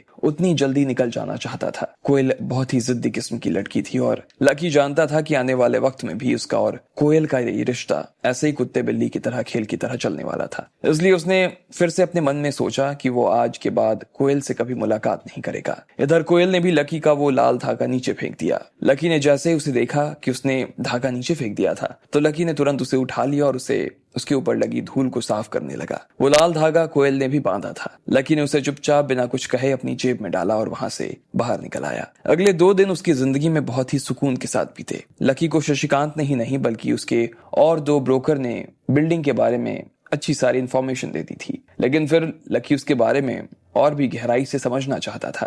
इसलिए उसने उसके बारे में पढ़ना मुनासिब समझा। वो सिर्फ पढ़ने तक ही अपने आप को सीमित नहीं रखना चाहता था, बल्कि वो इस पूरे काम के बारे में रुस्तम डांगी से भी जानकारी लेने वाला था। इसके अलावा वो उससे राधिका के बारे में पूछ रहा था। रुस्तम ने उसे राधिका के बारे में थोड़ी बहुत जानकारी तो दे दी, लेकिन फिर भी वो बहुत सीमित थी और उससे लकी किसी भी नतीजे पर नहीं पहुंच सकता था। उसके पास में अभी भी राधिका के बारे में जितनी जानकारी थी उससे राधिका को ढूंढ पाना मुश्किल था। लेकिन लकी ने अपना आपा नहीं खोया। वो जानता था कि रुस्तम जी जान से इस काम को करने में लगा था और इसलिए उसे इस वक्त सब्र रखने की जरूरत थी। अगर वो सब्र रख पाता तो उसका बहुत सारा काम आराम से हो जाता। उसे किसी भी तरह की चिंता करने की जरूरत नहीं थी, लेकिन फिर भी बिना राधिका के उसके लिए हर दिन काटना भारी हो रहा था। वो जैसे तैसे लोगों से मिलजुल कर अपनी दोपहर तो गुजार लेता था, लेकिन शाम होते ही उसे राधिका की याद आने लगती। वो चाहता था कि राधिका जल्द से जल्द उसकी जिंदगी में वापस लौट आए, लेकिन अब आगे क्या होने वाला था? क्या राधिका सच में दोबारा उसकी जिंदगी में वापस आ पाएगी या फिर वो हमेशा हमेशा के लिए लकी की जिंदगी से चली गई थी? आपको क्या लगता है, क्या होंगे इन सभी सवालों के जवाब? कमेंट बॉक्स में कमेंट करके हमें जरूर बताएं। लकी समझ चुका था कि रोशनी और कोयल उसे आज यहाँ बुलाकर उससे उसकी पहचान उगलवाने की पूरी कोशिश में लगे थे, लेकिन लकी भी इतनी आसानी से हार मानने वाला नहीं था और उसने बड़ी मुश्किल से ही सही लेकिन उन दोनों को इस बात को मानने के लिए राजी कर लिया कि वो एक गरीब आदमी था। जैसे ही कोयल को इस बारे में पता चला तो उसने फिर से लकी के ऊपर बरसना शुरू कर दिया। वो जानती थी कि लकी की इसमें कोई गलती नहीं थी कि मोहित उन्हें धोखे से उठा कर ले गया, फिर भी कोयल ने उसे सुनाने में कोई कसर नहीं छोड़ी थी। इधर लकी भी वहां से उठकर आ गया। उसकी जिंदगी में अब थोड़ी बेहतरी आ गई थी, लेकिन उसे हर वक्त राधिका की कमी खल रही थी। वो जान पा रहा था कि राधिका का जाने का उसके लिए हर पल कितना भारी हो रहा होगा और वो इसलिए जल्द से जल्द ये चाहता था कि राधिका फिर से उसके पास आ जाए। अक्सर रातों को लकी राधिका को याद करते काफी निराश हो जाता था, लेकिन इस वक्त उसके पास कहने के लिए सिर्फ एक ही बात होती थी कि उसे शांति बनाए रखनी होगी। अगर वो इस वक्त को आराम से काट सकता था तो वो अपनी जिंदगी के किसी भी दौर को आसानी से काट सकता था। 2 दिन तक इसी तरह से चलने के बाद तीसरे दिन लकी के पास में उस अपार्टमेंट के बारे में काफी सारी जानकारी आ गई जो उसने राजेंद्र नगर में खरीदा था। लकी ने सोचा कि जब बिल्डिंग को वो खरीद ही रहा था तो उसे एक बार में पढ़ना चाहिए और जो जानकारी उसे पढ़कर नहीं मिल पा रही थी उसे वो वहां जाकर इकट्ठा कर लेना चाहता था। इसलिए लकी ने अपनी गाड़ी निकाली और वो राजेंद्र नगर उस बिल्डिंग के पहले माले पर बने ऑफिस में पहुंचा। लकी ने इंटरनेट पर से जाना था कि उस बिल्डिंग से जुड़ी कई बाकी सारी जानकारियां उसे यहाँ मिल सकती थी। जैसे ही वो ऑफिस के अंदर दाखिल हुआ उसने देखा कि एक आदमी और एक औरत आपस में बात कर रहे थे। अब लकी तो यहाँ काम से आया था और उस टेबल पर जाकर उसे बात करनी थी, लेकिन वो देख पा रहा था कि दोनों लड़का लड़की अपना काम छोड़कर एक दूसरे से बात करने में लगे थे। लकी को उसकी ये बात अच्छी नहीं लगी और इसलिए उसने अपनी भौहें थोड़ी सी तान ली। अगर यहाँ पर इस तरह का माहौल था तो इस हिसाब से तो लकी को बिल्डिंग भी ठीक नहीं लग रही थी। लकी ने उन दोनों का ध्यान अपनी ओर खींचने के लिए नाटक में खांसने की कोशिश की, लेकिन उन दोनों ने ही लकी की तरफ कोई ध्यान नहीं दिया। इसके बाद लकी ने फिर से एक बार और खांसा, तब जाकर दोनों का ध्यान लकी की तरफ गया। हेलो, क्या आपको घर किराए पर लेना है? उस लड़की ने लकी की तरफ देखते हुए पूछा। उसके बाल छोटे थे और वो सिर्फ उसके गालों तक ही आते थे। उसने लकी को देखते ही अपने बैठने का सलीका ठीक कर लिया और इधर जो आदमी उसके पास खड़ा था उसने अपने नाखून खाने शुरू कर दिए। वो ना तो वहां खड़ा होकर कोई काम कर रहा था और ना ही वो लकी की तरफ देख रहा था। उसे देखकर लकी को ऐसा लग रहा था कि वो वैसा ही था जैसा वो अपने घर में रहा करता था, वैसा वो यहाँ भी बन कर आया था। हेलो, मैं दिल्ली यूनिवर्सिटी से पढ़ा हूँ और मैंने ग्रेजुएशन तक की पढ़ाई की है। आप दोनों को देखकर लगा कि आप दोनों काफी बिजी हैं, तो मुझे लगा कि इस ऑफिस में सच में काफी काम होगा। होगा, लेकिन आप सही सोच रही हैं, मुझे दरअसल एक जगह की जरूरत थी, लेकिन मेरा बजट सिर्फ 3,000 रुपए का है, तो क्या उसमें कुछ हो सकता है? लकी ने बड़े प्यार से उन दोनों की तरफ देखते हुए कहा। जैसे ही लकी ने इतना भर कहा, उसके बाद उस लड़की ने अपनी नजर अपनी फोन में गड़ा ली। उसे देखकर ऐसा लग रहा था जैसे लकी ने जो कहा था उसके ऊपर उस लड़की का ध्यान नहीं किया। एक बार अपनी शक्ल तो देखो, इतना कम पैसा और यहाँ तुम्हें ऑफिस चाहिए, तुम गलत जगह आ गए हो, उस छोटे बालों वाली लड़की ने उसे समझाते हुए कहा। फिर उसने अपनी तरफ से एक छोटा सा इश्तेहार लकी की दिशा में आगे बढ़ा दिया और फिर से अपने फोन में कुछ देखने लगी। लकी ने अपने मन में गहरी सांस लेते हुए सोचा कि इश्तेहार उन लोगों को दिया जाता था जिन्हें कम समय में ज्यादा जानकारी देनी हो, लेकिन यहाँ पर तो लकी उनके सामने ही खड़ा था। अब ऐसे में वो रिसेप्शन पर बैठी थी, तो उनका ये काम होना चाहिए कि वो लकी की जो जरूरत थी उसके हिसाब से उसे चीजें दिखाएं। वो दोनों तो उसकी बात सुनने के बाद उसकी तरफ देखने को राजी नहीं थे, लेकिन फिर भी लकी ने जैसे ही उस टेबल पर वो इश्तेहार उठाया, उसे लगा कि उसमें जितनी भी जानकारियां थी वो अपने आप में काफी थी और उसमें जानकारियों के साथ में फोटो भी लगे थे। लकी ने उसे देखा और फिर उसमें एक बिल्डिंग को चूज कर लिया। अब लकी ने बस इतना कहा, वो उस लड़की को अपनी पसंद की हुई चीज के बारे में बताने वाला था, लेकिन इतने में उसे पीछे से किसी लड़की की आवाज आई। यह आवाज पीछे के दरवाजे से आई थी। हेलो, क्या आप यहाँ पर घर रेंट पर लेने के लिए आए हैं? उस लड़की ने कहा। लकी ने देखा कि वो बहुत ही सुंदर लड़की थी। वो दरवाजे से अंदर चली आ रही थी। उसने जीन्स पहनी थी और उसके ऊपर उसने ढीला सा शर्ट पहन रखा था। उस लड़की का माथा पसीने की वजह से चमक रहा था और उसने अपने बालों का जूड़ा बना रखा था। लकी ने उस लड़की को देखा और उस लड़की ने लकी को देखा और फिर रिसेप्शन पर आकर खड़ी हो गई। फिर उस छोटे बालों वाली लड़की ने उससे पूछा, हेलो, क्या आप यहाँ घर देखने के लिए आई हो? मैं यहाँ पर कैसे घर रेंट पर ले सकती हूँ? मेरे पास आईडी है और मैं अपनी आईडी दे सकती हूँ। लकी ने देखा कि वो लड़की शायद पहली बार इस तरह घर किराए पर लेने के लिए आई थी और इसलिए उसे देखते ही लकी के चेहरे पर मुस्कान आ गई। वो भी समझ गया था कि इस लड़की को दुनियादारी की ज्यादा जानकारी नहीं थी और ना ही कभी इससे पहले किसी घर को उसने किराए पर लिया था। अगर ऐसा नहीं होता तो वो आते ही अपना आईडी कार्ड दिखाने की बात नहीं करती। आपको क्या लेना है मैडम? क्या सच में आप कोई घर रेंट के बारे में सोच रही हैं? उस छोटे बालों वाली लड़की ने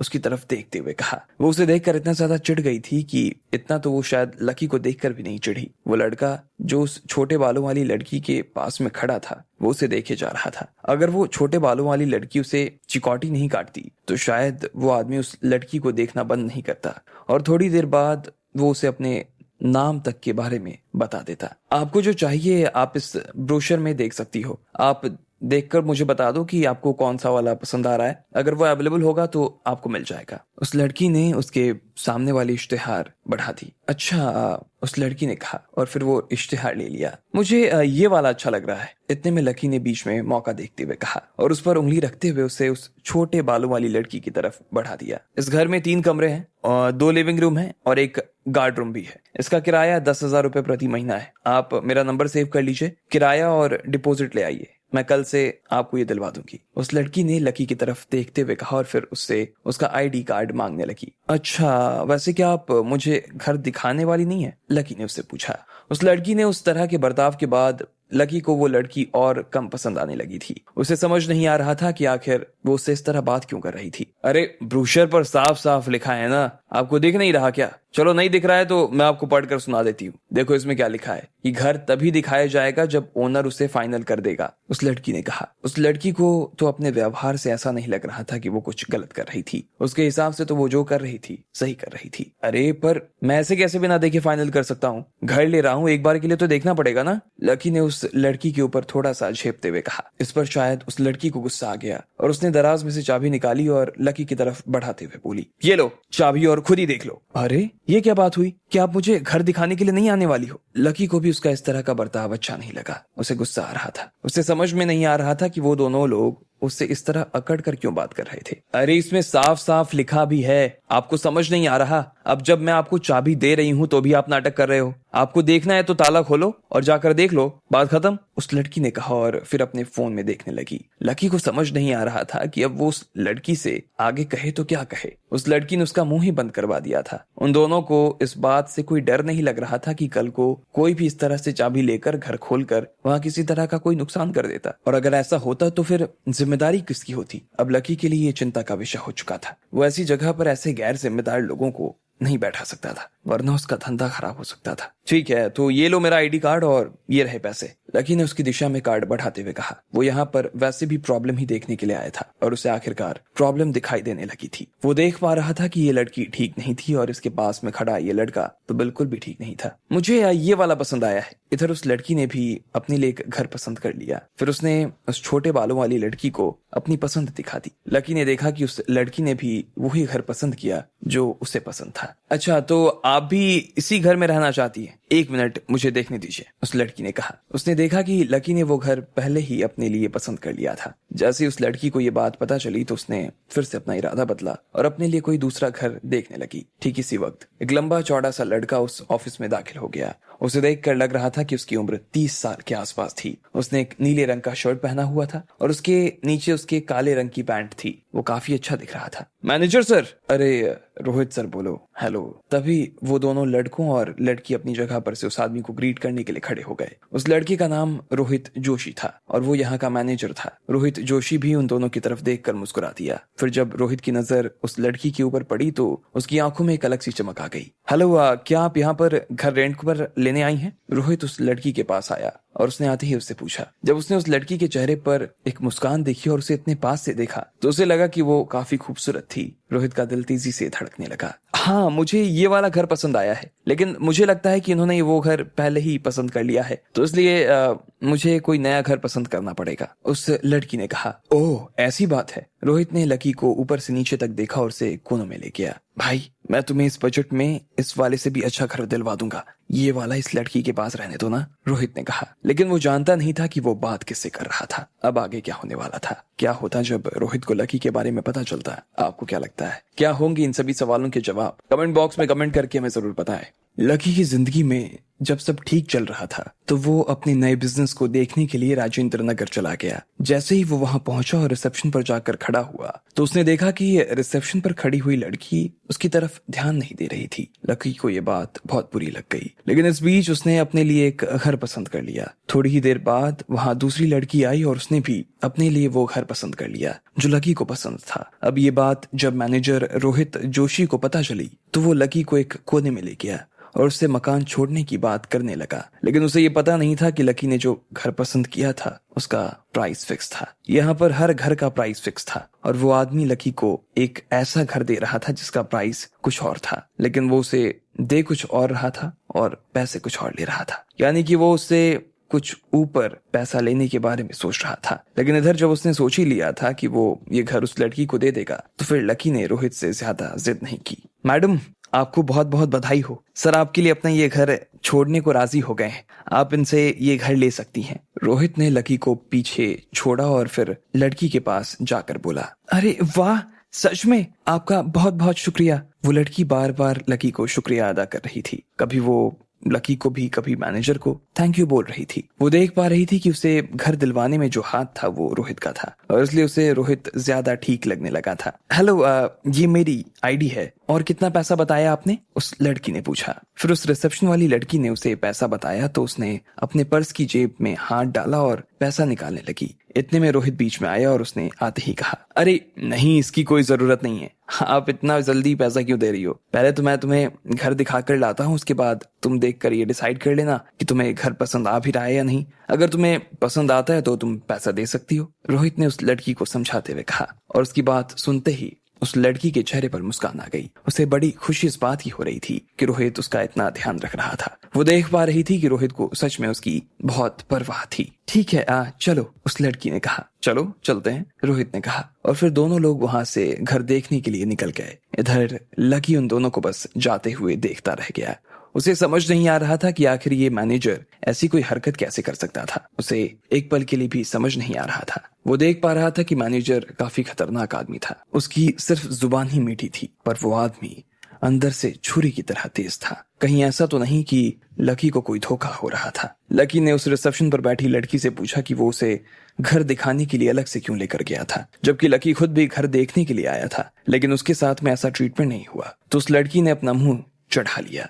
उसकी शक्ल देखकर तो ऐसा लग रहा था कि वो उसकी बात का कोई जवाब नहीं देना चाहती थी, लेकिन फिर भी उसने उसकी बात के जवाब में कहा, वो एक लड़की है इसलिए तुम एक आदमी हो, और एक आदमी अपने आप घर किराए पर ले सकता है, लेकिन एक लड़की घर को किराए पर नहीं ले सकती क्योंकि वो माँ बनती है। लकी ने आज तक ऐसी किसी लड़की को नहीं देखा जो इस तरह की बात करती हो। यह उसके वर्क एथिक्स के खिलाफ था, लेकिन फिर भी वो इस तरह की बात कर रही थी। अब लकी उस लड़की से बात करते हुए थक चुका था और वो उससे आगे और कोई बात नहीं करना चाहता था, और इसलिए उसने दूसरे मकान की चाबी ली और वहां से मकान देखने के लिए सीढ़ियों की तरफ ऊपर चला गया। जब उस लड़की ने देखा कि लकी वहां से निकल गया तो उस लड़की ने अपने पास खड़े लड़के की कमर में चिकोटी काट ली। उसके चेहरे पर उसका गुस्सा साफ नजर आ रहा था। अरे रे, क्या कर रही हो? उस आदमी को सच में बहुत जोर से चिकोटी काटी गई थी। अच्छा, क्या कर रही हूँ? बताओ जरा कि क्या कर रही हूँ? उस लड़की को देखकर तो तुम्हारी आंखें तो बाहर ही आ गई थी, बहुत जीभ लपलपा रही थी। उस लड़की ने गुस्से में उस लड़के की तरफ देखते हुए कहा, अरे बाबा, मैं मानता हूँ मेरे से गलती हो गई। तुम तो जानती हो ना, मेरी जिंदगी में मैंने आज तक तुमसे सुंदर लड़की आज तक नहीं देखी। मेरे लिए तो सुंदरता की मूर्त तो तुम ही हो। नाराज मत होना यार प्लीज। उस आदमी के चेहरे के भाव एकदम शांत हो गए थे और वो बड़े प्यार से उस लड़की से बात कर रहा था। भाड़ में जाओ, ये सब बकवास ना तुम जाकर अपनी बीवी को सुनाना, मेरे पास ये सब कहने की जरूरत नहीं है, समझे? उस छोटे बालों वाली लड़की ने कहा, अरे मेरी जान, मैं कह तो रहा हूँ कि मैंने अपनी गलती मान ली, मुझसे गलती हुई है, मान तो रहा हूँ, अब और कहो मैं क्या करूं तुम्हारे लिए? और फिर तुमने देखा ना, वैसे भी उस लड़की को तो रोहित अपने साथ उठाकर ले गया। अब तुम्हें क्या लगता है मैं मैनेजर रोहित के सामने टिक पाऊंगा? मेरा और उसका कोई मुकाबला ही नहीं है। उस लड़के ने इतना भर कहा और उसके बाद उस लड़के की बात सुनकर वो शांत हो गई और गहरे सोच में पड़ गई। वो यहाँ इस बिल्डिंग में, इस ऑफिस में काम करते हुए 3 सालों हो गए थे उसे, इसलिए उसे रोहित का व्यवहार समझ में आने लगा था। भले ही रोहित दिखने में शांत आदमी नजर आता था और उसे देखकर ऐसा लगता था कि न सिर्फ वो सुंदर था बल्कि वो सबसे बहुत प्यार भी करता था, लेकिन अंदर से वो लड़की रोहित को जानती थी। वो एक नंबर का ठरकी आदमी था और वो हर नई लड़की को टारगेट करने की कोशिश करता था, चाहे वो कोई कस्टमर हो या फिर कोई एम्प्लॉय, उन्हें वो कभी छोड़ता नहीं था। लेकिन जब उसने ये सब काम करने की शुरुआत की थी तब उसके लिए ये भी बहुत बड़ा कंपटीशन था, इसलिए उसने यहाँ आकर अपना ये काम शुरू कर दिया। वो लड़कियों को किराए के मकान दिखाने के बहाने उन्हें फंसाने की हमेशा कोशिश में लगा रहता, लेकिन एक बार जब उस लड़की को विश्वास हो जाता और रोहित के ऊपर वो विश्वास करने लगती तो वो फिर रोहित उससे रिश्ता बनाने की शुरुआत कर देता। और अक्सर ऐसा होता कि वो लड़की खुद भी रोहित के साथ रिश्ते में आने के लिए तैयार हो जाती और जब वो मकान खाली करके चली जाती तो रोहित अपना निशाना किसी और के ऊपर साधने की तैयारी करने लगता। उसके लिए अब ये सब काम का हिस्सा हो गया था। अब यहाँ इस कंपनी में जो लोग काम कर रहे थे उनके लिए ये कोई नई बात नहीं थी। ये एक ऐसा राज था जो सब लोगों की नजरों के सामने था और खुद रोहित को भी मालूम था कि सब लोग उसके इस राज के बारे में, डार्लिंग तुम कितनी सुंदर हो, आओ मैं तुम्हें गले लगा लेता हूँ, उस आदमी ने उस छोटे बालों वाली लड़की से कहा और अपनी बाहों में उसे खींचने लगा। अच्छा, क्या तुम मुझे बता सकते हो कि रोहित की इन हरकतों के बारे में ऊपर वाले लोगों को कब पता चलेगा? जब उस छोटे बालों वाली लड़की ने उसकी तरफ देखते हुए पूछा। अब यार इसका मैं जवाब कैसे दे सकता हूँ, तुम्हें तो खुद ही कुछ पता है, इसके बारे में 3 सालों से तुम यहाँ काम कर रही हो और अब तुमसे थोड़ी कुछ छिपा हुआ है। और वैसे भी पिछले 5 से 6 सालों में इस बिल्डिंग के बॉस बदलते जा रहे हैं और रोहित तब से इस काम में लगा हुआ है, लेकिन आज तक रोहित की इस हरकत के बारे में किसी को भी कानो कान खबर नहीं लगी और ना ही किसी ने पुलिस को बुलाया है। उस लड़के ने कहा, तुम अभी उस लड़की के बारे में सोच रहे हो ना? लड़की ने उसकी आंखों को पढ़ लिया था और वो उसे देखते ही समझ गई कि उसका ध्यान वहां पर नहीं था जहां पर होना चाहिए था। अरे ऐसी कैसी बात कर रही हो? उसका तो मैं कब का बात नहीं कर रहा, मैं भूल चुका हूं उसे, और अब ये सब कैसे वो कर रही हो तुम बात? उस लड़के ने तुरंत अपने चेहरे पर एक मस्का चढ़ा ली थी। उसके बाद उस आदमी ने उस लड़की के गालों पर आते हुए बालों को पीछे करते हुए कहा, वैसे भी इस पूरे दिल्ली में आप जैसी लड़की तो ना कोई है और ना कोई हो सकती है। तुम्हें तो बस बकवास करना आता है, इसके अलावा और कुछ सोचना है तुम्हें? चलो एक और बात बताओ कि किसका फिगर तुम्हें ज्यादा अच्छा लगता है, मेरा या अपनी बीवी का? अरे तुम्हारा बेबी तुम्हारा, इसमें पूछने वाली कोई बात है? और तुम्हें विश्वास नहीं होता है ना, तो चलो मैं अपनी नजर से दिखाता हूँ कि तुम्हारा फिगर कितना अच्छा है, उस लड़के ने कहा। और ये सुनते ही उस लड़की के चेहरे पर मुस्कान आ गई। इधर लकी भी अपना मकान देखने के लिए तब तक पहुंच चुका था। वो अपने किराए के कमरे के सामने खड़ा था और उस दरवाजे में चाबी लगाने वाला था। जैसे ही उसने चाबी लगाई उसकी नजर पड़ोस के दरवाजे पर चली गई। वो दरवाजा खुला हुआ था और वहां से कोई लड़की उसे ऊपर से नीचे तक देख रही थी। उसका चेहरा काफी सुंदर था, उसके बाल काले और चमकदार और उसकी आंखों में काफी उमंग नजर आ रही थी। उसे देखकर ही लकी को एहसास हो रहा था कि वो अपने आप में काफी समक्ष और समझदार थी। अगर लकी उसे अच्छे से देखता तो वो उसे पहचान जाता। वो लड़की कोई और नहीं बल्कि कोयल की आंटी कश्मीरा थी। लगता है तुम नए किराएदार आए हो। मैंने दरवाजा खुलने की आवाज सुनी तो देखने के लिए बाहर आ गई। हेलो, मेरा नाम कश्मीरा है। कश्मीरा लकी के पास आकर खड़ी हो गई और उसने उसे देखकर मुस्कुराते हुए कहा, हेलो, मेरा नाम लकी है। लकी ने भी जल्दबाजी में उसे ग्रीट किया। तुम्हें देखकर तो ऐसा लग रहा है जैसे तुम कोई स्टूडेंट हो। जब मैं भी पढ़ाई खत्म करके बाहर आई थी तो मैं हमेशा के लिए ना अपने काम के बारे में चिंता करती रहती थी, लेकिन तुम्हें ज्यादा चिंता करने की जरूरत नहीं है। तुम्हारे आगे तो अभी ढेर सारा जीवन पड़ा है और जल्दी तुम्हें कोई ना कोई तो नौकरी मिल ही जाएगी। अच्छा हाँ, क्या तुम पहली बार यहाँ घर रेंट पर ले रहे हो? मैं तुम्हें एक बात बता देती हूँ, यहाँ का बिस्तर और यहाँ की बाथरूम का टॉवेल इस्तेमाल मत करना, काफी खराब है। कश्मीरा ने कहा और कहती ही रह गई। वो बोल चुकी थी और उसे खुद याद नहीं था। लकी के पास उसकी बात सुनने के अलावा और कोई चारा नहीं था, इसलिए चुपचाप वो उसकी बातें सुन रहा था। जब काफी देर तक कश्मीरा बोलती जा रही थी तो उसने आखिर कहा, चलो मुझे लगता है कि मैंने कुछ ज्यादा ही बोल दिया। अब तुम अंदर जाओ और जाकर अपना कमरा देख लो। अगर किसी तरह की मदद की जरूरत हो तो बता देना मुझे, मैं आ जाऊंगी। कश्मीरा ने कहा और अपने कमरे के अंदर चली गई। लकी उसे जाते हुए देखकर मुस्कुरा रहा था। भले ही आज उसका घर लेना सिर्फ एक बहाना था, लेकिन फिर भी वो इसी बहाने एक बहुत ही अच्छी, समझदार, दिल की सच्ची और प्यारी पड़ोसन से मिल लिया था। कश्मीरा को देखकर लग रहा था कि वो जिंदगी में कभी भी उदास होती ही नहीं होगी, हमेशा खुश रहती होगी। लकी घर के अंदर दाखिल हुआ और इधर उधर की चीजें देखने लगा। घर की हालत काफी ठीक थी, लेकिन वो जानना चाहता था कि इस रोहित के साथ दिक्कत क्या थी। अब लकी रोहित के साथ आगे क्या करने वाला था? आपको क्या लगता है, क्या होंगे इन सभी सवालों के जवाब? कमेंट बॉक्स में कमेंट करके मैं जरूर बताएं। लकी ने अपने लिए जो घर चुना था वो घर रोहित ने उस लड़की को दिलवा दिया था। उसने लकी को उससे बढ़िया घर का बोलकर उसे किसी दूसरे घर में भेज दिया। इधर लकी समझ पा रहा था कि रोहित अच्छा आदमी नहीं था और लड़कियों को देखकर उसकी नीयत और ज्यादा फिसल जाती थी। यही बात रोहित के बारे में वो लड़की और वो लड़का भी कर रहे थे जो वहां रिसेप्शन पर खड़े हुए थे। भले ही वो खुद भी एक एक्स्ट्रा मैरिटल अफेयर चला रहे थे, लेकिन फिर भी वो लोग रोहित को गालियां दिए जा रहे थे। इधर लकी भी अपने घर को देखने के लिए ऊपर आया और कश्मीरा से मिलने के बाद वो अपने कमरे में दाखिल हो गया। उसने देखा वो घर काफी अच्छा था, लेकिन इस रोहित के नाम के आदमी में कुछ दिक्कत थी। उसे लग रहा था ये सिर्फ रोहित की ही नहीं बल्कि यहाँ के बाकी मैनेजर्स की भी दिक्कत हो सकती थी। उसे लगा कि यहाँ कोई ज्यादा दिन तक नहीं टिकता था। अब लकी को लग रहा था कि अगर वो लोग नियम का पालन करना ठीक से नहीं करेंगे तो शायद उनके घरों का उद्धार नहीं होने वाला था। इस वक्त उस कमरे में जिसमें रोहित उस लड़की को ले गया था, उसमें से कुछ आवाज आ रही थी। आपका बहुत बहुत शुक्रिया मैनेजर रोहित, अगर आप नहीं होते तो मैं अभी तक ना जाने क्या कर चुकी होती। मुझे तो समझ नहीं आ रहा ये सारी चीजें अकेले मैनेज कैसे कर पाऊंगी। उस लड़की ने रोहित का दिल से धन्यवाद करते हुए कहा। रोहित ही उसे अपने साथ कमरे में लेकर आ गया था और उसने ही उसे घर दिलाने की सारी प्रॉमिसेस को पूरा करने में उसकी मदद की थी। उसने तो उस लड़की की घर को साफ करने तक में मदद करती थी। अरे इसमें थैंक यू बोलने वाली कौन सी बात है, और मुझे ये मैनेजर रोहित बुलाना बंद करो। तुम सिर्फ मुझे रोहित बुला सकती हो ना, और आज अगर तुम्हें कोई दिक्कत नहीं हो तो सीधा मुझे मैसेज कर दिया करो या फिर मुझे फोन कर देना, मैं तुम्हारे पास तुरंत आ जाऊंगा। रोहित ने उसकी तरफ देखकर मुस्कुराते हुए कहा। ठीक है, लड़की ने कहा। हाँ, तुम काफी थकी हुई नजर आ रही हो, मुझे लगता है कि तुम्हें आराम करना चाहिए।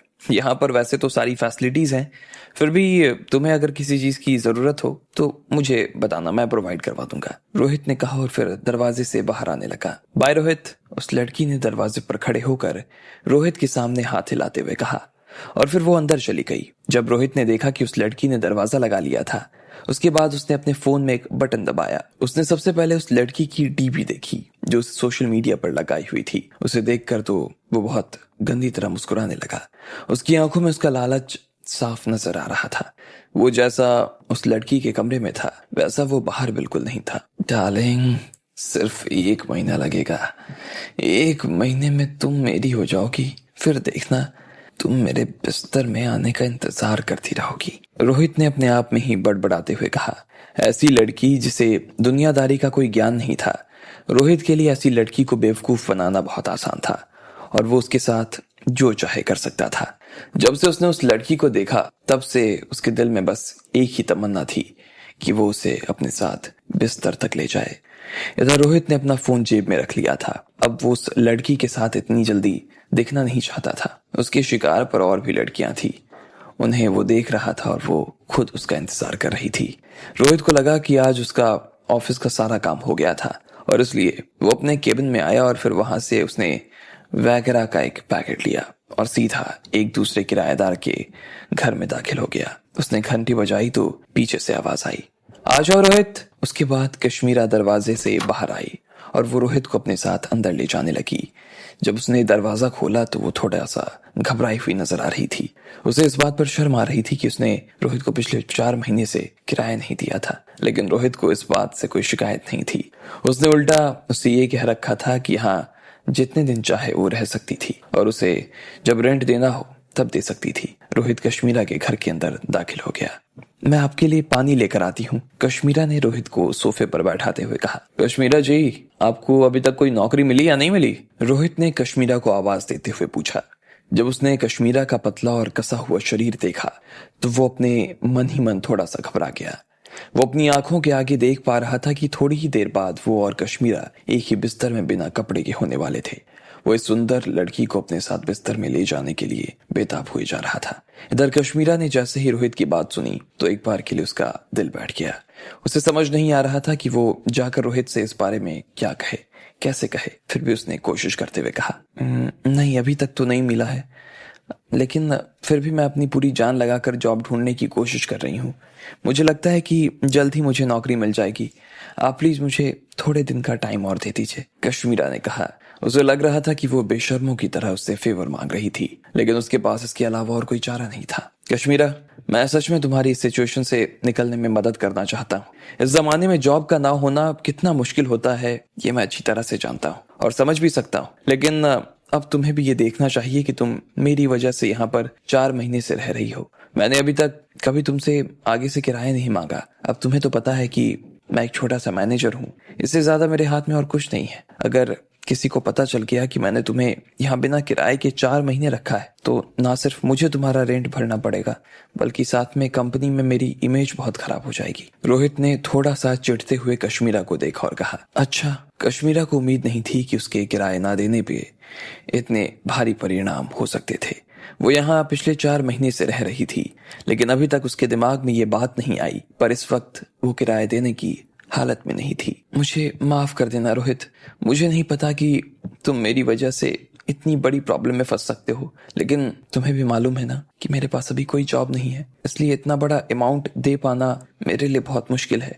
मैं जानती हूँ कि इसमें मेरी गलती है, लेकिन मुझे मालूम नहीं था कि तुम्हारे साथ मेरी वजह से ऐसा कुछ हो सकता था। इसमें मेरी ही गलती है। अब बताओ मैं तुम्हारे लिए क्या कर सकती हूँ? जब रोहित ने देखा कि कश्मीरा को उसके किए का बहुत पछतावा हो रहा था तो उसे लगा कि ये सबसे सही समय था। लोहा गर्म था और वो खुद भी इसके ऊपर चोट करने के लिए तैयार था। ऐसा नहीं है कि तुम मुझे अभी के अभी किराया दे दो, वो तो क्या है कि मैं तो तुम्हें सिर्फ बता रहा था। रोहित अपनी जगह से खड़ा हुआ, फिर वो दरवाजे की तरफ गया और उसने दरवाजा अंदर से बंद कर दिया। इसके बाद वो खिड़की की तरफ गया और उसने खिड़कियां भी लगा दी। फिर खिड़की के पर्दे बंद करते हुए उसने कश्मीरा को देखा और बोला, कश्मीरा, वैसे तुम एक तरीके से मेरे इस नुकसान की भरपाई कर सकती हो। आप पर्दा क्यों लगा रहे हो और तुम ये क्या कह रहे हो कि मैं एक तरह से तुम्हारे नुकसान की भरपाई कर सकती हूँ? कौन से तरीके की बात कर रहे हो तुम? कश्मीरा को उसका ये व्यवहार थोड़ा सा अजीब लगा, लेकिन तब तक रोहित ने सारे पर्दे लगा दिए थे। उसे ऐसे मौकों पर कमरे के अंधेरे काफी अच्छे लगते थे। उसे अच्छा लग रहा था जब वो हल्के हल्के उजाले में कश्मीरा के सुंदर चेहरे को देख रहा था। वो जब भी किसी लड़की से संबंध बनाने के लिए जाता तो सबसे पहले यही करता था। देखो कश्मीरा, आज तक मैंने तुम्हारे लिए बहुत कुछ किया है, क्या तुम्हें दिखाई नहीं देता कि मैं कितना अच्छा इंसान हूँ? रोहित ने घूमकर कश्मीरा को देखते हुए कहा। इधर कमरे में इतना अंधेरा देखने के बाद में कश्मीरा को अंदर से डर लगने लगा था। उसे ऐसा लग रहा था कि थोड़ी ही देर में ये आदमी पूरी तरह बदल चुका था। ये वो नहीं था जिससे वो अभी थोड़ी देर पहले मिली थी। आप किस बारे में बात कर रहे हैं? प्लीज प्लीज ये पर्दे खोल दीजिए। देखिए ना कमरे में कितना अंधेरा हो गया है। मुझे अंधेरा बिल्कुल नहीं पसंद, आप प्लीज पर्दा खोल दीजिए, कश्मीरा ने खिड़की की तरफ देखते हुए कहा। लेकिन रोहित अभी भी कश्मीरा को ही देख रहा था। वो पर्दा खोलने का नाम नहीं ले रहा था। ऐसे में कश्मीरा खुद पर्दा खोलने के लिए आगे आ गई और जैसे ही उसने वो खोलना चाहा, रोहित ने उसका हाथ पकड़ लिया। हाँ, कश्मीरा चौंक गई थी। रोहित के चेहरे पर एक भयानक सी मुस्कान देखने के बाद वो बुरी तरह घबरा गई। रोहित जी ये क्या कर रहे हैं आप? छोड़िए मुझे। कश्मीरा ने उसके हाथ से अपना हाथ छुड़वाने की कोशिश करते हुए कहा। इससे पहले तक कश्मीरा ने रोहित का ये रूप कभी नहीं देखा। उसकी नजर में तो रोहित एक बहुत ही अच्छा आदमी था और वो उसकी बहुत इज्जत भी किया करती थी, लेकिन अब उसे समझ नहीं आ रहा था कि अचानक से इस आदमी को क्या हो गया। जैसे उसने देखा कि वो आदमी अच्छा नहीं था तो कश्मीरा को अपने ऊपर ही पछतावा होने लगा। रोहित उसे अपने पास लाने की कोशिश किए जा रहा था, लेकिन कश्मीरा से जितना बन पड़ रहा था वो उससे उतनी ही दूर जाने की कोशिश कर रही थी। मैंने तुम्हारी कितनी सारी मदद की है कश्मीरा, क्या तुम्हें यह दिखाई नहीं दे रहा कि अब मैं तुम्हें पसंद करने लगा हूँ? जब रोहित ने कश्मीरा के इतने सुंदर से चेहरे को देखा तो रोहित का दिमाग और ज्यादा खराब हो गया। वो अब चाह कर भी अपने आप पर काबू नहीं पा रहा था। प्लीज एक बार मुझे संतुष्ट कर दो, उसके बाद मैं पिछले 4 महीने तो क्या अगले 4 महीने का भी तुम्हारा किराया माफ कर दूंगा। रोहित ने उसे अपने लालच के जाल में फंसाने की कोशिश करते हुए कहा, लेकिन कश्मीरा अभी भी उसे अपना हाथ छुड़वाने की कोशिश में लगी थी। वो नहीं चाहती थी कि रोहित उसके साथ इस तरह की कोई हरकत करके अपने एहसान का पूरा बदला करे। वो तो बार बार उसे पीछे धकेलने की कोशिश कर रही थी। नहीं, ये सब क्या कर रहे हो तुम? छोड़ो मुझे, जाने दो वरना मैं शोर मचाना शुरू कर दूंगी। कश्मीरा ने रोहित की लाल आंखों में देखते हुए कहा। अब उसे समझ में आ रहा था कि जितना वो सोच रही थी प्रॉब्लम उससे भी ज्यादा बड़ी थी। कश्मीरा ने अपना पूरा जोर लगा दिया, लेकिन उसके हाथ को रोहित ने बहुत कसकर पकड़ा हुआ था और वो चाहकर भी उसे अपना हाथ नहीं छुड़वा पा रही थी। इधर रोहित की आंखों में हैवानियत का स्तर बढ़ता जा रहा था। उसने कश्मीरा के दोनों हाथ को अपने एक हाथ में पकड़ लिया और उसके बाद उसने दूसरे हाथ से अपने जेब में कॉन्डम और वाइग्रा निकाल लिया। उसे कश्मीरा को दिखाते हुए बोला, देखो तुम्हें चिंता करने की जरूरत नहीं है, मैं पहले ही अपने साथ प्रोटेक्शन लेकर आया हूँ। सोच में आज तुम्हें इतना मजा आएगा ना कि जितना तुम्हें अपनी जिंदगी में शायद पहले ना आया हो। मेरा यकीन करो कश्मीरा। नहीं, छोड़ो मुझे, छोड़ो। कश्मीरा की आंखों के सामने जैसे वो सारी चीजें दिखाई देने लगी जिससे वो घिन से भर गई थी और उसने अपनी आंखें बंद कर ली थी। रोहित ने उसे अपने पास खींचा तो वो और चिल्लाई, छोड़ दे हरामी, छोड़। लेकिन रोहित की आंख में देखकर कोई ये नहीं कह सकता था कि वो उसे छोड़ने वाला था। अब आगे क्या होने वाला था? क्या रोहित अपने मकसद में कामयाब हो पाता या उससे पहले ही कश्मीरा अपने आप को बचा लेती? आपको क्या लगता है, क्या होंगे इन सभी सवालों के जवाब? कमेंट बॉक्स में कमेंट करके हमें जरूर बताएं। जब लकी आराम से अपने कमरे में आराम कर रहा था तब इधर रोहित ने उस लड़की को अपने जाल में फंसाने के सपने देखने शुरू कर दिए थे, लेकिन वो ये बात अच्छी तरह से जानता था कि वो लड़की इतनी जल्दी रोहित के हाथ नहीं लगने वाली थी। इसलिए उसने सोचा कि उसे कश्मीरा को ही पकड़ लेना चाहिए। वैसे भी कश्मीरा का किराया पिछले 4 महीने से बाकी था और इसलिए रोहित ने सोचा कि उसके लिए ये अच्छा मौका था। वो कश्मीरा के घर में घुसा और अंधेरा करने के बाद उसके साथ में जबरदस्ती करनी शुरू कर दी, लेकिन कश्मीरा को उसकी ये बात जरा भी अच्छी नहीं लग रही थी और वो उसकी गिरफ्त से छूटने की हर संभव कोशिश में जुटी थी। छोड़ दे मुझे, छोड़ दे, कश्मीरा ने उसके ऊपर चिल्लाते हुए कहा। छोड़ दूंगा मेरी जान, घबराती क्यों हो? लेकिन पहले अच्छे से पकड़ तो लेने दो। आओ मेरे साथ सोफे पे आ जाओ, हम लोग आज का खेल वहीं से शुरू करेंगे, रोहित ने कहा। उसके दिमाग में पहले ही कीड़े भर चुके थे और अब उसे उसके आगे और कुछ सूझ नहीं रहा था। उसने कश्मीरा को अपने हाथों से खींचा और फिर उसे सोफे के करीब ले जाने की कोशिश करने लगा। ठीक तभी पीछे से किसी के दरवाजे बजाने की आवाज आनी शुरू हो गई। उस आवाज को सुनने के बाद एक बार के लिए तो रोहित सन्न रह गया कि आखिर इस वक्त उसके घर पर कौन आ सकता था। और इससे पहले कि वो अपनी तरफ से कुछ रिएक्ट कर पाता उसे पीछे से दरवाजा बजने की आवाज फिर से आने लगी। कश्मीरा जी, क्या हुआ, ठीक है ना सब? इधर रोहित का जोश ठंडा होने का नाम नहीं ले रहा था, लेकिन उधर दरवाजे भी बजे जा रहा था। अब उसे सच में समझ नहीं आ रहा था कि आखिर क्या किया जाए। कश्मीरा के ना तो अलग वाले फ्लैट में और ना ही बगल वाले फ्लैट में कोई किराएदार आकर रह रहा था। फिर उसके फ्लैट के बाहर से आवाज कैसे आ सकती थी? रोहित को लगा कि हो सकता है उसकी आवाज को कॉरिडोर में गुजरने वाले किसी इंसान ने सुन लिया हो, लेकिन जो भी हो अब वो कश्मीरा के साथ वो नहीं कर सकता था जो वो करने के बारे में सोच रहा था। इसलिए उसने आवाज सुनते ही कश्मीरा का हाथ छोड़ दिया। साले हरामी!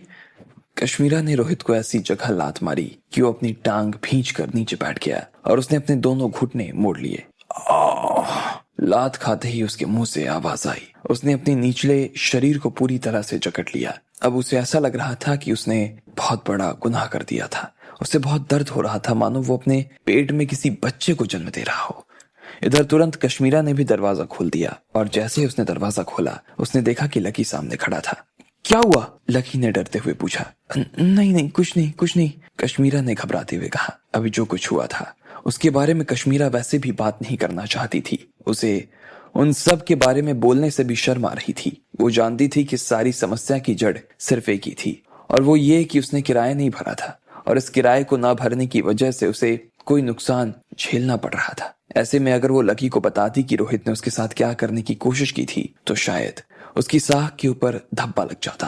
कश्मीरा ये सब सोचते हुए बेसुध सी खड़ी लकी को देखे जा रही थी। फिर अचानक से उसे रोहित के ऊपर गुस्सा आया और उसने घूमकर रोहित की तरफ देखा और चिल्लाते हुए बोली, निकल जा यहाँ से, 1 सेकंड के अंदर बाहर हो जा। कश्मीरा बहुत जोर से चिल्लाई थी। इधर रोहित की हालत किसी बूढ़े आदमी जैसी हो गई थी जिसकी कमर सीधे होने का नाम नहीं ले रही थी। उसे लग रहा था कि वो अब कभी फिर से सीधा खड़ा नहीं हो पाएगा। जब उसने लकी को देखा तो वो उसे पहचान गया। उसके खुद भी अपनी काफी चिंता थी और इसलिए उसने बिना आगे कुछ कहे या किसी का विरोध किए सीधा वहां से बाहर निकल जाना ही ठीक समझा। वैसे तो वो जाना नहीं चाह रहा था, लेकिन उसके पास जाए बिना और कोई चारा भी नहीं था। उसके जाने के बाद कश्मीरा ने लकी को कुछ देर के लिए अपने कमरे में बैठने के लिए बुला लिया। उसने रोहित के जाने के बाद सबसे पहले पर्दे खोल दिए और फिर वो लकी के पास आकर बैठ गई। अभी तुमने जो कुछ किया उसके लिए बहुत थैंक यू लकी। कश्मीरा ने उसकी तरफ मुस्कुराते हुए देखा और कहा, लेकिन उसके मन में अभी भी रोहित को लेकर डर बना हुआ था। जैसे ही वो उसे याद कर रही थी कि उसने उसके साथ क्या क्या किया था तो वो सहम जा रही थी। क्या उस आदमी ने तुम्हारे साथ कुछ? लकी ने पूछा। नहीं, प्लीज प्लीज उस बारे में बात मत करो, और तुम्हें ऐसा कुछ सोचने की जरूरत नहीं है। अगर वो मेरे साथ ऐसा कुछ करने की कोशिश करता तो मैं उसका मुंह तोड़ देती। कश्मीरा ने गुस्से में अपने दांत पीसते हुए कहा। लकी ने गहरी सांस ली। वो कश्मीरा के चेहरे को देखे जा रहा था और उसके चेहरे को देखकर वो ये बात साफ तौर पर कह सकता था कि वो जो कह रही थी वही सोच रही थी। रोहित ने सच में कश्मीरा के साथ कुछ न कुछ जोर जबरदस्ती तो जरूर की थी।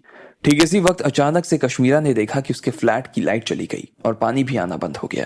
रोहित ने अब इस बात का बदला कश्मीरा से निकालना शुरू कर दिया था। ये क्या हो रहा है? लकी ने कश्मीरा की तरफ देखते हुए पूछा। उसे समझ नहीं आ रहा था कि आखिर ये सब चल क्या रहा था। इधर कश्मीरा उसके सवाल का जवाब दे पाती, उसके दरवाजे पर दस्तक होनी शुरू हो गई। जैसे ही कश्मीरा ने दरवाजा खोला तो स्टाफ के 2 लोग उसके घर के अंदर घुस गए और उसे बड़ी बदतमीजी के साथ डांटने लगे। जल्दी से इसे खाली करो, ये काम आज की आज ही हो जाना चाहिए, और हाँ, आज की आज ही तुम चुपचाप अपना पिछले 4 महीने का रेंट भी चुका के जाओगी। अगर रेंट चुकाने में कोई देर हुई ना तो उसका सारा पैसा तुम्हारे सामान से वसूला जाएगा। और हाँ, जानकारी के लिए एक बार और बता देता हूँ कि हमने तुम्हें पूरे रियल एस्टेट इंडस्ट्री से ब्लैक लिस्ट कर दिया है। अगर तुम आगे कभी किराए का मकान देखने भी जाओगी ना, कोई तुम्हें अपना मकान नहीं देने वाला। उन दोनों लोगों ने कश्मीरा को झाड़ लगाते हुए कहा। उसके बाद उन्होंने देखा कि लकी अंदर बैठा हुआ था, इसलिए उन्होंने और जोर से ये बात लकी को सुनाते हुए कहा, और अगर आज के आज मकान खाली नहीं किया ना और मुझे इस कमरे में और रात में नजर आ गई तो फिर आज भी तुम्हारे साथ वही होगा जिसकी तुम कल्पना नहीं कर सकती हो। फिर मुझे दोष मत देना, बता देता हूँ। उन दोनों लोगों ने इस तरह से बदतमीजी से बात की और वहां से चले गए। ये सब उस रोहित ने करवाया है, लकी ने चिढ़ते हुए कहा। इधर कश्मीरा को उसकी बात सुनने के बाद में गुस्सा आ रहा था। अब उसे याद आया कि रोहित कैसे उसकी मजबूरी का फायदा उठाने की कोशिश कर रहा था, तो उसे लगा कि वो हंसी का एक पात्र हो गई थी। वो अपने आप में इतना बेचारा महसूस कर रही थी कि उसे लग रहा था कि उसकी कोई सेल्फ रिस्पेक्ट नहीं थी। वो गुस्से में फिर से अपने कमरे में आई और उसने अपना सारा सामान पैक करना शुरू कर दिया। क्या तुम्हारे पास जाने के लिए कोई और जगह है? लकी ने उससे घबराते हुए पूछा। अब कश्मीरा के लिए उससे बड़ा सवाल ये था कि उसे पिछले 4 महीने का पैसा चुकाना था। अब उसे समझ नहीं आ रहा था कि आखिर वो दिल्ली जैसे महंगे शहर में अपना गुजारा कैसे करेगी, और एक अकेली लड़की होने की वजह से यहाँ पर उसके साथ बहुत सारे खतरे थे।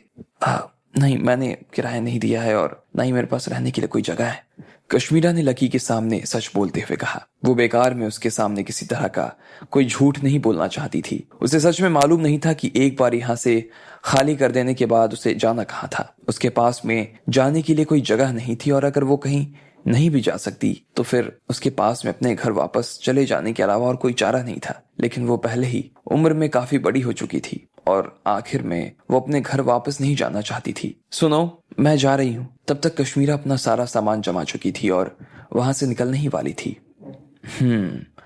अगर तुम चाहो तो मेरे घर के अंदर रुक सकती हो, लकी ने कहा, और फिर वो कश्मीरा की तरफ देखने लगा। वो सच में उसकी चिंता कर रहा था और इसके पीछे की वजह शायद ये थी कि जब वो इधर आया तो कश्मीरा खुद भी उसकी मदद करने के लिए काफी बेताब नजर आ रही थी।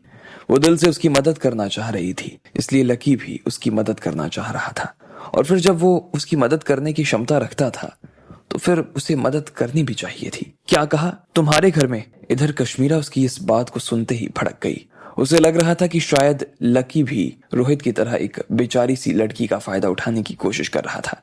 उसे लग रहा था कि लकी भी उसके साथ वही करना चाहता था जो रोहित करने के बारे में सोच रहा था। असल में वो रोहित का एक्सपीरियंस भूल नहीं पाई थी और इतने में लकी ने उससे ये बात कह दी, इसलिए ना चाहते हुए भी उसके मन में ये ख्याल आने लगे, अरे देखो, तुम्हें गलत समझने की जरूरत नहीं है। जैसे उसने देखा कि कश्मीरा उसे बाज जैसी तीखी नजरों से देखी जा रही थी तो लकी ने उसे शांत करवाने की कोशिश करते हुए कहा। फिर उसने अपने दोनों हाथ ऊपर उठाए और बोला, देखो, मैं दिल्ली यूनिवर्सिटी का पढ़ने वाला एक लड़का हूँ और मैं अभी भी वहां पढ़ाई कर रहा हूँ, इसलिए मैं तो अपने हॉस्टल में भी जाकर रुक सकता हूँ। वो क्या है ना कि अभी मेरे ऊपर पढ़ाई का थोड़ा सा लोड है, इसलिए मैं चाहकर भी यहाँ नहीं रह पाऊंगा। मैंने घर तो ले लिया है लेकिन ये यूनिवर्सिटी से दूर है और इसलिए मैं रह नहीं पाऊंगा। लकी ने उसे अपने पक्ष की पूरी जानकारी देते हुए कहा। जैसे ही कश्मीरा के कानों में ये सारी बातें गई तब जाकर उसका मन थोड़ा सा शांत हो पाया। सच में तुम मुझे बेवकूफ तो नहीं बना रहे ना? कश्मीरा ने उसकी तरफ देखते हुए कहा। कश्मीरा का गुस्सा अब थोड़ा सा शांत हो गया। उधर धीरे धीरे लकी के ऊपर थोड़ा विश्वास होने लगा था उसे। अब इतने में इधर लकी ने कहा, देखो, एक और काम मैं तुम्हारे लिए कर सकता हूँ। मेरे पास में कुछ पैसे रखे हैं, तुम्हें दे देता हूँ ताकि तुम यहाँ का रेंट भी चुका सको और अगर तुम्हें लगे कि तुम्हें सस्ता कमरा लेना है तो तुम किसी दूसरी जगह पर भी देख सकती हो, लकी ने कहा। और उसकी जेब में जितना भी कैश रखा था उसने निकाल कर कश्मीरा की आंखों के सामने रख दिया। अरे नहीं, इसकी कोई जरूरत नहीं है, मैं घर में रह लूंगी तुम्हारे साथ, कश्मीरा ने कहा। भले ही वो लकी को किसी भी नजर से देख रही थी लेकिन उसे देखकर ऐसा तो बिल्कुल नहीं लग रहा था कि वो झूठ बोल रहा था। उसके ऊपर लकी की एक अच्छी छाप पड़ रही थी और इसी वजह से उसने लकी के साथ रहने के लिए हाँ कर दी। अच्छा, तुम चाहो तो वो पैसा भी रख सकती हो, जब तुम्हारे पास आ जाए तो वापस कर देना। तुम बोलो तो मैं सामान शिफ्ट करवाने में मदद कर देता हूँ तुम्हारी, लकी ने उसे आगे से ऑफर देते हुए कहा। ठीक है, कश्मीरा ने कहा। लकी उसे देखकर मुस्कुराया और उसने कश्मीरा का सामान उठा लिया। अब आगे क्या होने वाला था? क्या लकी रोहित को उसके किए की सबक सिखा देता? क्या लकी की गैर मौजूदगी में कश्मीरा सेफ रह पाती? आपको क्या लगता है, क्या होंगे इन सभी सवालों के जवाब? कमेंट बॉक्स में कमेंट करके हमें जरूर बताएं। रोहित ने कश्मीरा के साथ में जैसे ही जबरदस्ती करने की कोशिश की तो इतने में लकी ने उसकी आवाज सुन ली और वो उसके घर के अंदर आ गया। उसे देखते ही कश्मीरा के जहां एक तरफ हौसले बढ़ गए वहीं दूसरी तरफ रोहित वहां से भाग उठा था। लेकिन उसने भी नीचे जाते ही अपना रंग दिखाना शुरू कर दिया और सबसे पहले तो उसने कश्मीरा के फ्लैट की बिजली काटी, पानी काटा और उसके बाद में उसने अपने 2 आदमियों को पैसे लेने के लिए वहां भेज दिया। पर कश्मीरा के पास पैसे देने के लिए नहीं थे, इसलिए लकी ने उससे यह कह दिया कि अगर वो चाहे तो लकी के साथ रह सकती थी। आखिर में कश्मीरा भी मान गई थी और वो लकी के साथ जाने के लिए रवाना हो गई। लेकिन लकी को यह समझ नहीं आ रहा था कि आखिर कश्मीरा की हालत ऐसी कैसे हो गई थी। कश्मीरा, एक बात बताओ, तुम्हारी ऐसी हालत कैसे हो गई? लकी ने उसका सामान अपने कमरे में ले जाते हुए कहा। भले ही समझदार सी दिखने वाली लड़की की कितने भी बुरे दिन आते हों लेकिन उसके इतने भी बुरे दिन नहीं आ सकते कि वो अपना किराया ना भर सके। लकी को उसकी बात पर विश्वास नहीं हो रहा था, इसलिए वो उसके जवाब का आने का इंतजार कर रहा था। लेकिन जैसे ही कश्मीरा ने लकी के मुंह से ये सवाल सुना तो वो थोड़ा उदास हो गई। ये उसकी जिंदगी की सबसे उदास कर देने वाली चीज थी और इसके बारे में वो किसी से भी बात नहीं करना चाहती थी। लेकिन अब क्योंकि लकी ने पूछ लिया था इसलिए कश्मीरा के पास उसे बताने के अलावा कोई चारा नहीं था। मैं सबसे पहले एक रिपोर्टर का काम करती थी, मेरी सैलरी 35,000 थी। भले ही वो लोग इतनी ज्यादा नहीं देते थे मुझे पैसे, लेकिन उस हिसाब से मुझे वो पैसे कम भी नहीं लगते थे। मैं आराम से अपना गुजारा कर लेती थी। फिर मैंने हर तरह की रिपोर्टिंग शुरू कर दी। मैं स्पोर्ट्स भी देखती थी, इसलिए मैं हमेशा इधर से उधर घूमती रहती। मैंने पूरे भारत का अच्छा खासा चक्कर लगाया और इसके अलावा मैं विदेशों में भी खिलाड़ियों के इंटरव्यू लिया करती थी। जैसे ही कश्मीरा ने अपने बीते हुए दिन को याद करना शुरू किया उसके बाद उसकी आंखों में एक चमक आ गई। लकी भी उसकी बात को सुनता जा रहा था। जिस तरह से कश्मीरा अपनी कहानी सुना रही थी उसे सुनने में लकी को तो बड़ा मजा आ रहा था। लेकिन फिर एक दिन ज्यादा टीआरपी लेने के चक्कर में मेरे बॉस ने मुझसे कहा कि मुझे एक एथलीट को बदनाम करना पड़ेगा, मुझे इसके खिलाफ निगेटिव कवरेज करना पड़ेगा। अब वो यहाँ एक नामी एथलीट था, इसलिए मैंने ऐसा करने के लिए ना अपने बॉस को मना कर दिया। वैसे भी ये मेरे उसूलों के खिलाफ था। इसके बाद उस आदमी ने मेरी जगह पर किसी और को काम पकड़ा दिया और मुझे चैनल से निकाल दिया और मुझे पूरी टेलीविजन में बैन कर दिया। और इन सब से वो नहीं रुका उसके बाद भी उसने मेरा पीछा नहीं छोड़ा। लोग लगा दिए मेरे पीछे, जिनसे निपटने में मेरी हालत खराब हो गई। उन्होंने मेरे खिलाफ बहुत सारे कोर्ट केसेस फाइल किए। मैं बहुत मुश्किल में पड़ गई, बहुत मुश्किल से निकल पाई हूँ, कश्मीरा ने कहा। जब लकी ने उसके मुंह से उसकी ये कहानी सुनी तो वो सन्न रह गया। थोड़ी देर तक तो उसे समझ में नहीं आया कि उसे क्या बोलना था। फिर उसने कश्मीरा को मुस्कुराते हुए देखा और बोला, तुम्हें पता है तुम काफी स्ट्रांग हो और ब्रेव भी। लकी के दिल में सचमुच उसके लिए इज्जत बढ़ गई थी। ना तो कोई ब्रेव हूं मैं और ना ही कोई स्ट्रांग हूं, मैं बस अपने एथिक्स के खिलाफ नहीं जाना चाहती थी। कश्मीरा ने भी जब उसकी बात सुनी तो मुस्कुराते हुए जवाब दिया। वो भी जानती थी कि कोई ब्रेव नहीं थी वो। ठीक तभी जब उन दोनों के बीच में ये सब बातें हो रही थीं तो अचानक से कश्मीरा का फोन बज उठा। उसने अपना फोन जेब से निकाला और फिर जैसे ही उसने स्क्रीन पर देखा कि उसकी बहन के नाम फोन आ रहा था तो वो एक बार के लिए झिझक गई। फिर उसने डरते हुए फोन उठाया और बोलने की कोशिश करने लगी, लेकिन इससे पहले कि वो अपनी तरफ से कुछ बोल पाती, इतने में उधर से ढेर सारी आवाज आनी शुरू हो गई। अरे कहाँ हो तुम? कुछ अता पता है नहीं तुम्हारा। इतना टाइम हो गया है तुम्हें घर आए। घर याद भी है या भूल चुकी हो? मालूम है यहाँ क्या हो रहा है और क्या नहीं हो रहा है? अगर तुम कुछ दिन में घर नहीं आई ना तो देखना एक दिन घर वाले खुद तुम्हें पहचान नहीं पाएंगे। उसकी आवाज सुनकर ऐसा लग रहा था जैसे वो फोन पर बोल नहीं रही हो बल्कि गरज रही हो। दीदी मुझे माफ कर देना, ऐसा नहीं था कि मैं आना नहीं चाहती थी, लेकिन क्या है ना कि मैं कहीं फंसी हुई थी और मुझे आने का ना टाइम नहीं मिल पा रहा था। अब आपको तो याद ही है ना कि जब मैं काम में लग जाती हूँ तो फिर बाकी चीजें भूल जाती हूँ। कश्मीरा ने अपनी तरफ से बात समझाने की कोशिश करते हुए कहा और उसके चेहरे पर एक दया सी मुस्कान आ गई। ये दया उसे अपने ही ऊपर आ रही थी। काम सिर्फ तुम्हारे पास है। अगर तुम बिजी हो तो इसका मतलब थोड़ी है कि बाकी लोग फ्री बैठे हुए हैं। याद है तुम्हें कल हमारे पापा का जन्मदिन है, या भूल गई हो? पापा तो याद है ना? उस लड़की ने फिर से उधर से कश्मीरा को ताना सुनाते हुए कहा, अरे नहीं, ऐसे कैसे भूल सकती हूँ मैं? मुझे अच्छी तरह से याद है कि कल पापा का जन्मदिन है। बहुत बढ़िया बात है कि तुम्हें याद है, वरना मुझे आगे से तुम्हें ये सब याद फिर दिलाना पड़ता। अब जब मैं जो कह रही हूँ ना वो बात ध्यान से सुनो। कल मम्मी के घर चली जाना, वहाँ पर मम्मी को तेरी चिंता हो रही है। इसके अलावा उन्होंने तेरे लिए कोई एक लड़का भी ढूंढ कर रखा हुआ है, जो जाकर मिल लेना उससे। वो लड़का काफी अच्छे परिवार से आता है, इसलिए तू खुद भी थोड़े अच्छे कपड़े पहन कर जाना और उससे ठीक से बात करना। क्या मम्मी ने मेरे लिए लड़का देख लिया है? यार मम्मी को कितनी बार मना किया है मैंने,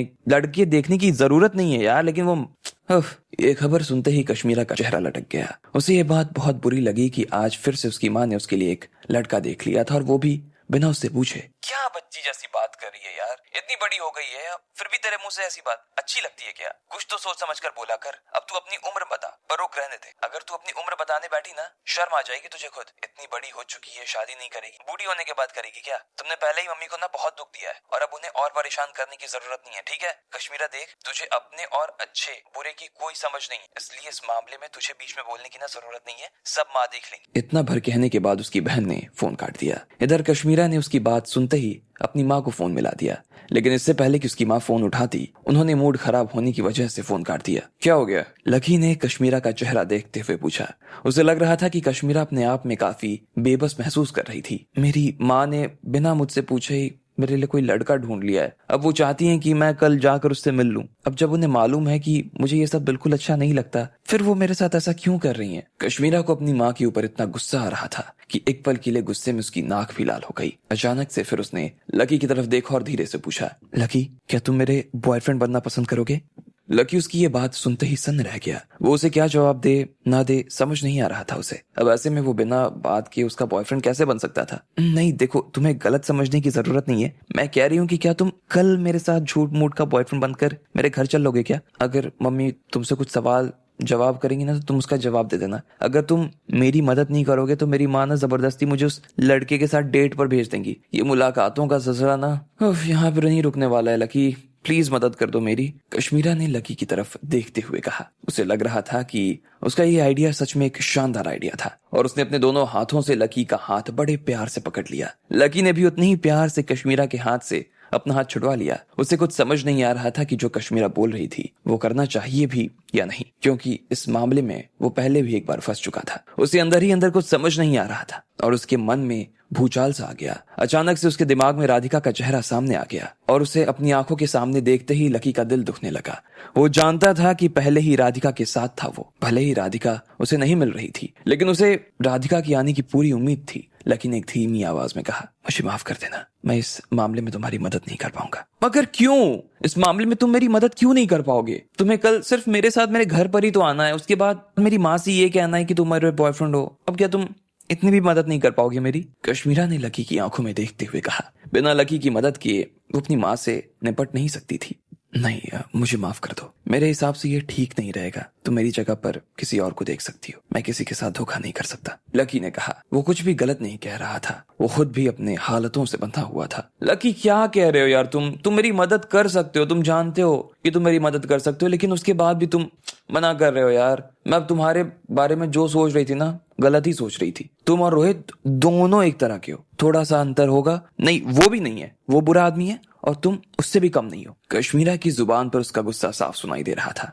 वो और बहुत कुछ कहना चाहती थी, लेकिन उसे मालूम था कि वो ये सब जो कर रही थी वो सिर्फ लकी को उकसाने के लिए कर रही थी, और इससे ज्यादा वो कुछ कह भी नहीं पा रही थी। तुमने तो मेरा दिमाग खराब करके रख दिया है, कश्मीरा ने कहा, और उसके बाद वो बिना लकी से कुछ कहे वहां से निकल गई। उसके बाद वो अपना सामान लेकर बाहर आई और सीधा दरवाजे की तरफ बाहर जाने लगी। जैसे ही लकी ने उसे जाते हुए देखा तो वो चौंक गया। उसने पूछा, अरे कहाँ जा रही हो? तुम्हें दिखाई नहीं दे रहा मेरी जो हालत पड़ी है उससे मैं कहीं घूमने नहीं जा सकती? कश्मीरा ने लकी के ऊपर खींचते हुए कहा। लकी इतने में तुरंत कश्मीरा के सामने आकर खड़ा हो गया और उसने पूछा, कहाँ जाओगी? जाने के लिए कुछ जगह भी है तुम्हारे पास? दिल्ली में कहीं भी चली जाऊंगी। अगर कोई जगह नहीं मिले ना तो सड़क पर सो जाऊंगी, लेकिन दोबारा तुमसे ना मदद मांगने के लिए नहीं आऊंगी। अब चुपचाप मेरे रास्ते से हट जाओ, जाने दो मुझे। उसकी आंखों को देखकर फिर से लकी पशुपेश में पड़ गया। अब आगे क्या होने वाला था? क्या लकी उसका नकली बॉयफ्रेंड बनने के लिए राजी हो जाता, या फिर वो कश्मीरा को उसके हाल पर छोड़ देता? आपको क्या लगता है, क्या होंगे इन सभी सवालों के जवाब? कमेंट बॉक्स में कमेंट करके हमें जरूर बताएं।